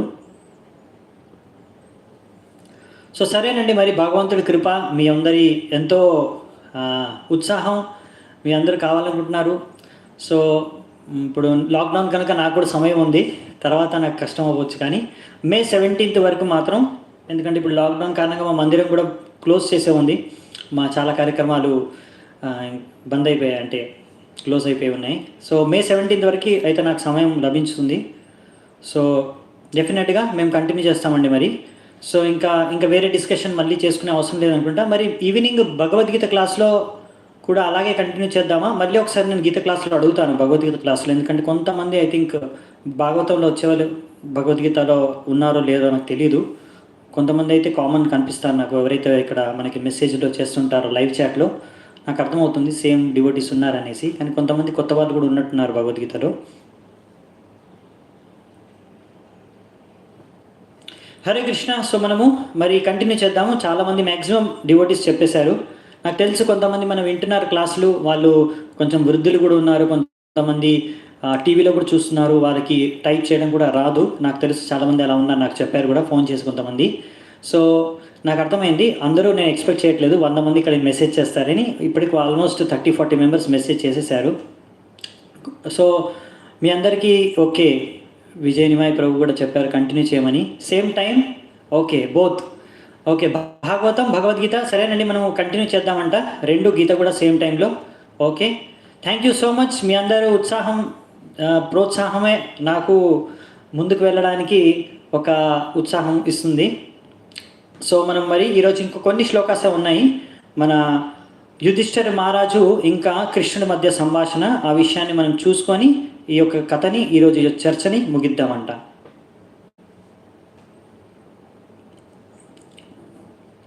రికార్డు అవునండి, అన్ని క్లాసెస్ అన్నీ ఇక్కడే ఆన్లైన్లో మనకి ఆటోమేటిక్గా ఎప్పుడైతే మన క్లాస్ అయిపోతుందో ఇది యూట్యూబ్లో రికార్డ్ కూడా అవుతుందన్నమాట. లైవ్ క్లాస్లో మనకి ఇదే అడ్వాంటేజ్. లైవ్ క్లాస్ అయిపోయిన వెంటనే ఆ రికార్డింగ్ మీకు యూట్యూబ్లో అవైలబుల్ ఉంటుంది. మా ఛానల్లో మీరు ఎప్పుడైనా చూసుకోవచ్చు క్లాస్ని, ఓకేనా? సో కానీ లైవ్ క్లాస్లో మీరు వస్తే నాకు ఉత్సాహంగా ఉంటుంది. ఇంకొకటి ఏంటంటే మీకు ఏమైనా ప్రశ్నలు ఉంటే మీరు అడగొచ్చు, మనం అది చర్చించుకోవచ్చు అలా. సో మీరు వీలైనంత మటుకు లైవ్ క్లాస్కు రండి, ఎందుకంటే చాలాసార్లు మనం అనుకుంటాం రికార్డింగ్ ఉంటుంది కదా క్లాసు ఎప్పుడైనా వినుకోవచ్చులే అని, కానీ అది ఎప్పుడైనా అనేది ఎప్పుడు కుదరదండి. అది కలియుగంలో ఆ ప్రభావం వల్ల మనము మళ్ళీ వినడం అనేది చాలా కష్టము. నాకు కూడా కష్టమే మళ్ళీ ప్రతిరోజు క్లాస్ ఇవ్వడము. ఇప్పుడు మాత్రం నాకు లాక్డౌన్ కారణంగా సమయం ఉంది కనుక నేను కంటిన్యూ చేయగలను. So please, thank you very much. మీ అందరికీ ధన్యవాదాలు మీ యొక్క ఉత్సాహానికి. సో మనం కంటిన్యూ చేస్తున్నాము.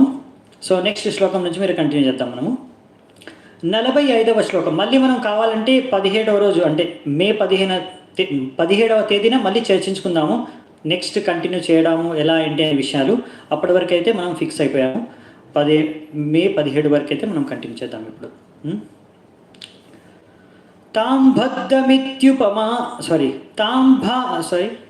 మనం ఇప్పుడు చర్చించుకుంటాం భగవంతుడు ఇంకా యుధిష్ఠిర మహారాజు యొక్క చర్చ గురించి.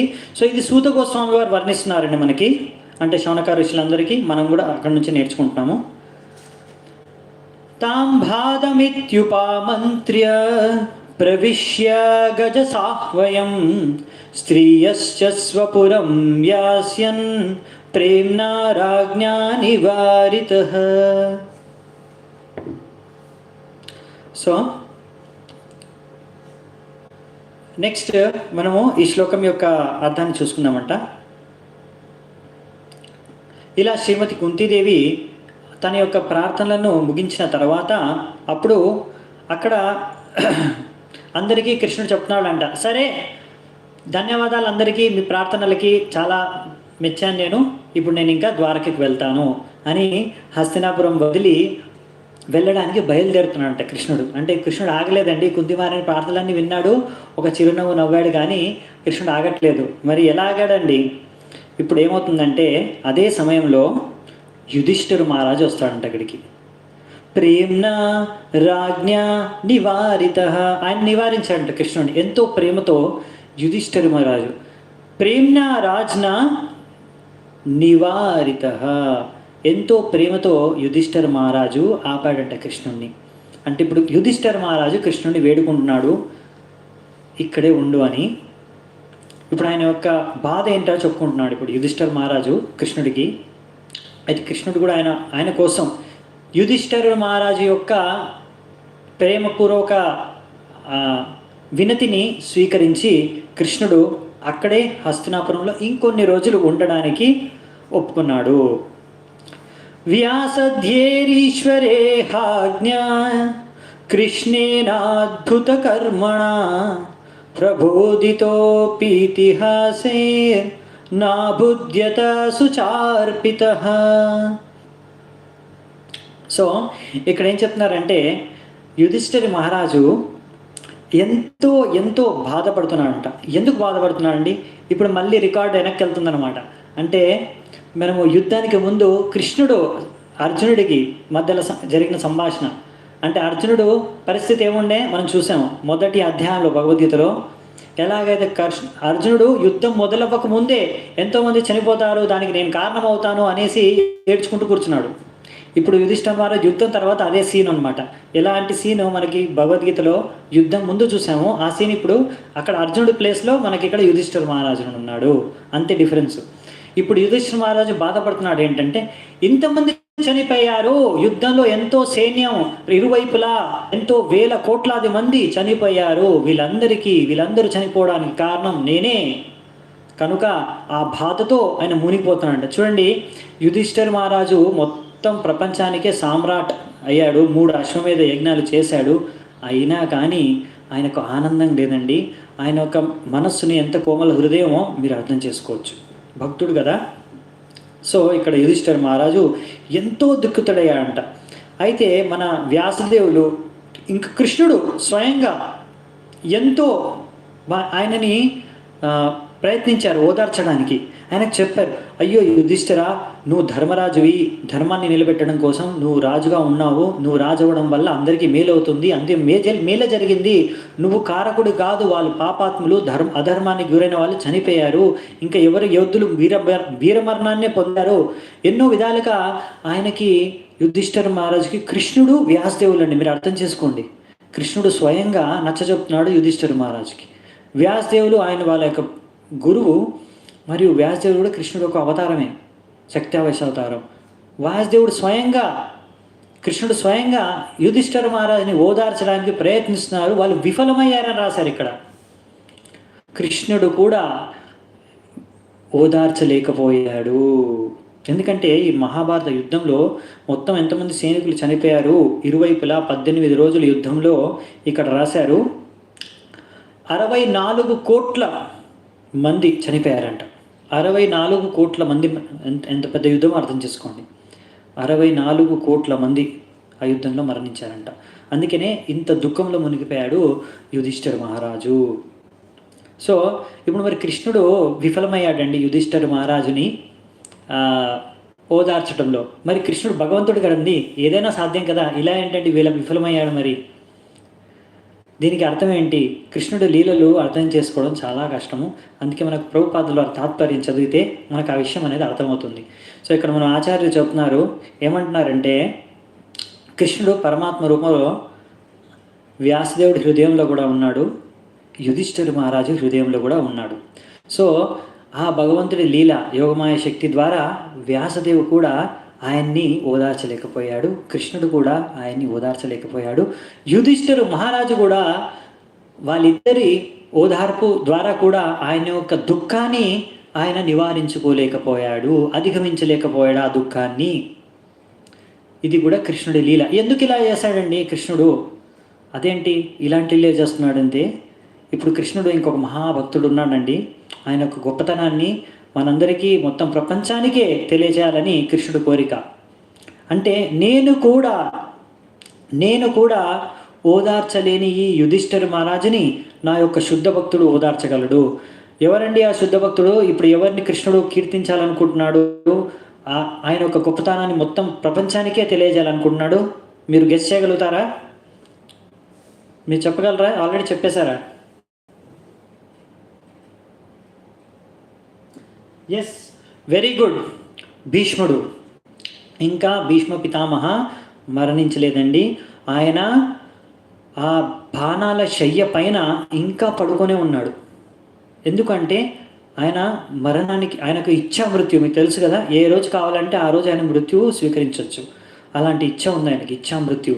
కనుక ఆయన ఇప్పటి వరకు ఎదురు చూస్తున్నాడు ఒక మంచి ముహూర్తం గురించి, ఏ ముహూర్తంలో ఆ యొక్క శరీరాన్ని త్యాగం చేయాలి. ఇంకా ఈ యొక్క భీష్మదేవుడికి ఒక ఎంతో ఆయనకు ప్రియులు అనమాట పాండవులు. ఆయన యొక్క ఇచ్చ ఈ పాండవులని ఈ ధర్మరాజుని ఇంకా అందరి పాండవుల్ని ఆ రాజులుగా ఈ యొక్క సింహాసనం మీద ఆ యొక్క రాజవేషంలో వాళ్ళని చూడాలని ఆయనకు ఒక ఆశ అన్నమాట.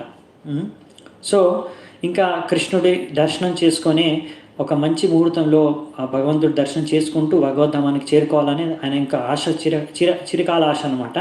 అందుకే ఆయన ఒక మంచి ముహూర్తానికి ఎదురు చూస్తున్నాడు అనమాట. సో ఇప్పుడు కానీ ఆయన ఒక గొప్ప భక్తుడు, ఆయన మహాజనుడు.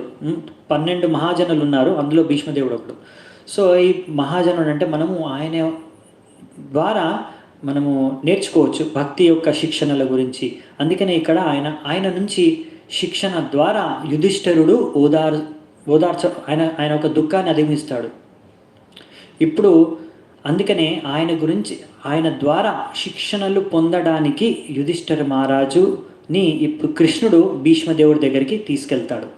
దీని ద్వారా ఈ యొక్క వచ్చే అధ్యాయం మొదలవుతుంది. భీష్మదేవుడు ఏం చెప్పాడు యుధిష్ఠిర మహారాజుకి అనేది.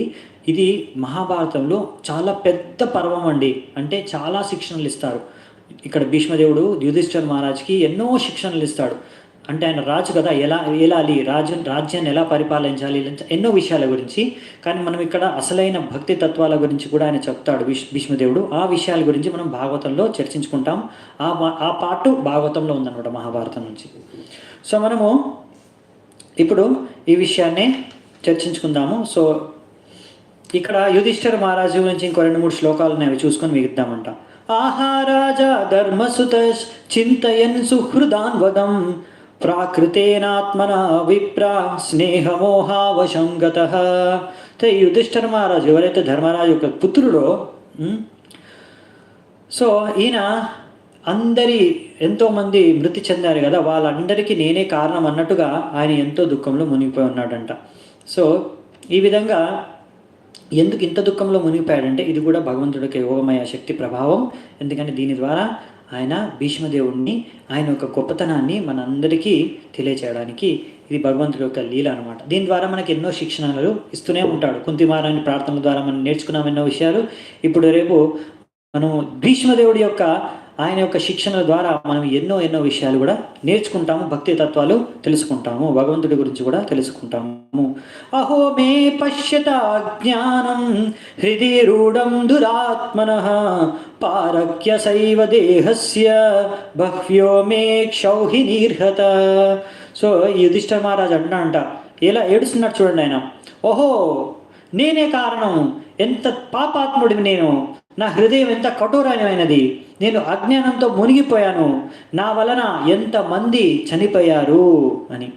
సో ఎంతమంది చనిపోయారు అనేది తాత్పర్యంలో మనకు ప్రభుపాదులు వారు ఇస్తున్నారండి. ఎంతమంది? మనం మొత్తం చెప్పుకున్నాం కదా, 18 అక్షోణి సేనలు చనిపోయాయి కదా అక్కడ. ఒక అక్షోణి సేన అంటే ఎంతమంది అనేది ఇక్కడ చూద్దాం ఈరోజు. మన ప్రభుపాదులు వారు ఇచ్చారు. ఒక అక్షోణి సేన అంటే 21,000, ఇది తాత్పర్యంలో ఉంది, మీరు చూసుకోవచ్చు. 21,870 21,870 రథాలు, అంటే రథాల మీద నడిపించే వీరులు, యోధులు.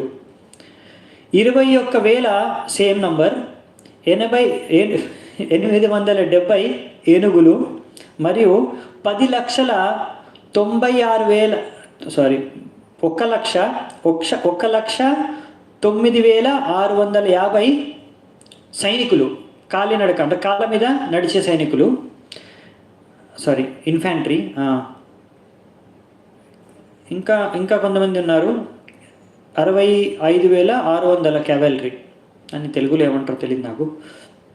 సో ఇంతమంది కలిపి ఒక అక్షని అనమాట. ఇలా 18 అక్షణులు ఇంతమంది చనిపోయారు. అందుకనే ఇంత దుఃఖంలో మునిగిపోయాడు మన యుధిష్ఠిర మహారాజు. బాలద్విజ సుహృన్మిత్ర పితృభ్రాత్ర గురుద్రుహ నమేస్యా నిరయన్ మోక్షోహ్యపి వార్షాయుతాయుధై. సో ఇక్కడ ఏమంటున్నాడంటే ఎంతోమంది చనిపోయారు నా కారణంగా. పిల్లలు, బ్రాహ్మణులు, స్త్రీలు, మిత్రులు, పితృలు, భాతృలు, గురువులు, ఎంతో మంది నా కారణంగా దుఃఖానికి లోనయ్యారు. వాళ్ళందరి దుఃఖానికి నేనే కారణం. ఇదన్నమాట. ఇలా ఆలోచిస్తాడండి శుద్ధ భక్తుడు కదా, ఎంతో కోమల హృదయం కనుక. నైనో రాజ్నా ప్రజా భర్తుర్ ధర్మ యుద్ధే వదో ద్విషాం ఇది మేనాతు బోధాయ కల్పతే శాసనం వచః. సో ఇక్కడ అంటున్నారనమాట, ఇలా నాకు తెలుసు శాస్త్రాల ప్రకారం మనం ధర్మాన్ని రక్షించడం కోసం కొంతమందిని యుద్ధంలో చంపాల్సి వస్తుంది అని, కానీ ఇలా ఈ యొక్క శాస్త్రం యొక్క వ్యాఖ్యానం నాకు వర్తించదు అని ఆయనే చెప్పుకుంటున్నాడు అనమాట యుధిష్ఠిర మహారాజు. ఎందుకంటే నేను సరైన కారణానికి నేను చంపలేదు వాళ్ళందరినీ, ఏదో నాకు రాజ్యం నాకు దక్కాలని లోభంతో చంపాను అంటే ఇది ఆయన యొక్క నమ్రత భావన అనమాట. సో మనకందరికీ తెలిసిందే, ఇది ఏదో మన యుధిష్ఠిర మహారాజు ఆయన యొక్క ఇంద్రియ తృప్తి కోసం రాజ్య లోభానికి చంపలేదండి. ఇది కృష్ణుడి యొక్క ఇచ్ఛ. ఈ కృష్ణుడి యొక్క ఇచ్ఛను ఆయన పూర్తి చేశాడు. అందుకే ఆయనకి ఏ పాపము తగలదు ఇంతమంది చనిపోయినా కానీ. అదే విషయాన్ని మనకి ఇక్కడ ప్రభుపాల్ వారు చెప్తున్నారు. స్త్రీణాం మద్ధత్త బంధూనాం ద్రోహో యసావయితో ఇహోత్యః కర్మభిర్గ్రహమేధియైర్ నాహం కల్పో వ్యపోహితం. సో నేను ఎంతోమందిని చంపేశాను, ఎంతోమంది మృతువుకి కారమయ్యాను కనుక నేను ఎన్ని అశ్వమేధాలు యజ్ఞాలు చేసినా, ఎన్ని ప్రాయశ్చిత కార్యాలు చేసినా ఎప్పటికీ ఇది నేను చేసిన పాపాలు తొలగిపోవు అని ఆయనే చెప్పుకుంటున్నాడు. అంటే ఇవన్నీ చెప్పారు కదా వ్యాసదేవుడు కృష్ణుడు ఆయనకి, నువ్వు రాజువి, ధర్మాన్ని స్థాపించడం మొత్తం చంపాలి, సరే నీకు అలా అనిపిస్తే ప్రాయశ్చిత్తంగా నువ్వు పాపాలు చేసావు అనుకుంటే నువ్వు అశ్వమేధం యజ్ఞం చేయి అని 3 అశ్వమేధ యజ్ఞాలు కూడా చేయించారు. అయినా కానీ ఆయన దుఃఖం దూరం కాలేదు. ఎందుకంటే ఆయన అంటున్నాడు, నా ఎన్ని పాపాలు ఉన్నాయంటే ఇవి అశ్వమేధాలు యజ్ఞాలు చేసినా కానీ నిన్న పాపాలు తొలగిపోవని. సో ఈ అశ్వమేధ యజ్ఞం ఇవన్నిట్లో ఏంటంటే మనము ఇవి లోక కళ్యాణం కోసం, ఇంకా క్షత్రియులు వాళ్ళు భాగోగుల కోసం, ఇంకా పాపాల నుంచి ముక్తులు అవ్వడానికి ఎన్నో కారణాలు, మంచి కారణాల వలన చేస్తారనమాట. అందులో అశ్వాన్ని తన ప్రాణాలు కోల్పోవు, ఆ యజ్ఞంలో వేసిన అశ్వానికి కొత్త శరీరం ప్రాప్తిస్తుంది, లేకపోతే ఒక నూతన మనుష్య శరీరం వచ్చే జన్మలో ప్రాప్తిస్తుంది అనమాట. ఇవి చైతన్య మహాప్రభు చెప్పాడు మనకి. కలియుగంలో ఇవన్నీ వర్జితం. ఎందుకంటే ఈ అశ్వమేధ యజ్ఞం, గోమేధ యజ్ఞం ఇలాంటివి చేస్తే అందులో పొరపాట్లు జరిగాయి అనుకోండి, అప్పుడు ఆ యొక్క ప్రాణి, ఆ యొక్క జీవి, అశ్వం కానీ ఆవు కానీ అది మృతి చెందుతుంది, దాని పాపం అందరికీ తగులుతుంది. ఎందుకంటే ఇప్పుడు అంత యోగ్యతమైన బ్రాహ్మణులు లేరు కనుక ఇలాంటి యజ్ఞాలన్నీ కలియుగంలో వర్జితం. అప్పుడు మాత్రమే అవి సంభవం చేయడానికి.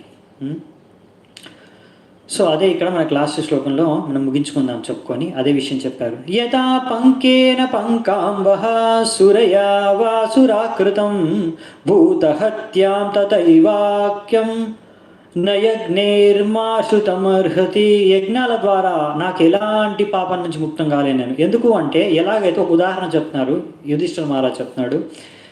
ఏమంటారంటే, ఎలాగైతే ఒక మట్టిలో పడ్డ నీళ్ళని, బురద నీళ్ళని, బురద ద్వారానే మీరు ఆ నీళ్ళని పరిశుభ్రం చేయగలరా? బురద ఉపయోగించి బురద నీళ్ళని ఎక్కడైనా పరిశుభ్రం చేయగలరా? చేయలేరు కదా. ఇంకా ఏదైతే పాత్రలో, మన పాత్రలో ఇది ఉందన్నమాట, ఏమని,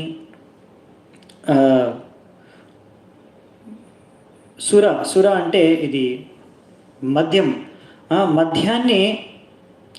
మధ్య పాత్రని మద్యంతో మీరు పరిశుభ్రం చేయగలరా? చేయలేరు కదా.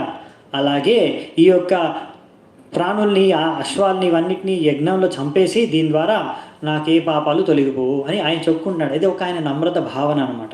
ఇలా అవన్నీ చెప్పుకొని, కారణాలు చెప్పుకొని ఆయన ఇంకా దుఃఖంలో మునిగి ఉన్నాడంట. ఇప్పుడు మనం ఎలా రేపు కృష్ణుడు భీష్మదేవుడి దగ్గరికి వీళ్ళని తీసుకెళ్తాడు, దాని తర్వాత భీష్మదేవుడు ఏం చెప్తాడు అనే విషయాన్ని మనము రేపు చర్చించుకుందాము. అప్పటి వరకు సెలవు. మీరందరికీ ఎంతో ఎంతో ధన్యవాదాలు ఇంతసేపు ఓపికగా విన్నందుకు. సో మనం రేపటి నుంచి కూడా సేమ్ టైం, నో చేంజ్, ఇదే సమయానికి, ఏ సమయంలో ఏమాత్రం మార్పులు చేర్పులు లేవు. సో మనం ఇలాగే మన 9:30కి రేపటి నుంచి మ్యాక్సిమం 11 గంటల వరకు, అంతకని లోపే అయిపోతుంది మన క్లాసు. సో ఇలాగే కంటిన్యూ చేద్దాం మే 17వ తారీఖు వరకు. మరియు ఈవినింగ్ క్లాస్ కూడా, మన భగవద్గీత క్లాస్ కూడా అలాగే కంటిన్యూ చేద్దాం, సేమ్ టైమింగ్. మళ్ళీ ఒకసారి నేను అడుగుతాను ఏమన్నా, కానీ అదే టైమింగ్ కంటిన్యూ చేస్తే బెటర్ అనుకుంటా. మనకి చేంజ్ చేయడం ఒకసారి మీరు కూడా ఒక యూస్ టు అయ్యారు షెడ్యూల్కి, నేను కూడా యూస్ టు అయ్యాను. సో 17వ తారీఖు వరకు ఇలా కంటిన్యూ చేద్దామంట. చాలా చాలా ధన్యవాదాలు మీరందరూ ఉత్సాహానికి, ఓపిక్కి. హరే కృష్ణ. శిల ప్రభుపాద की जय, श्रीमद् भागवतम की जय, समवेत गौर भक्त वृंद की जय, निताय गौर सीतनाथ प्रेमानंदे हरि हरि बोल.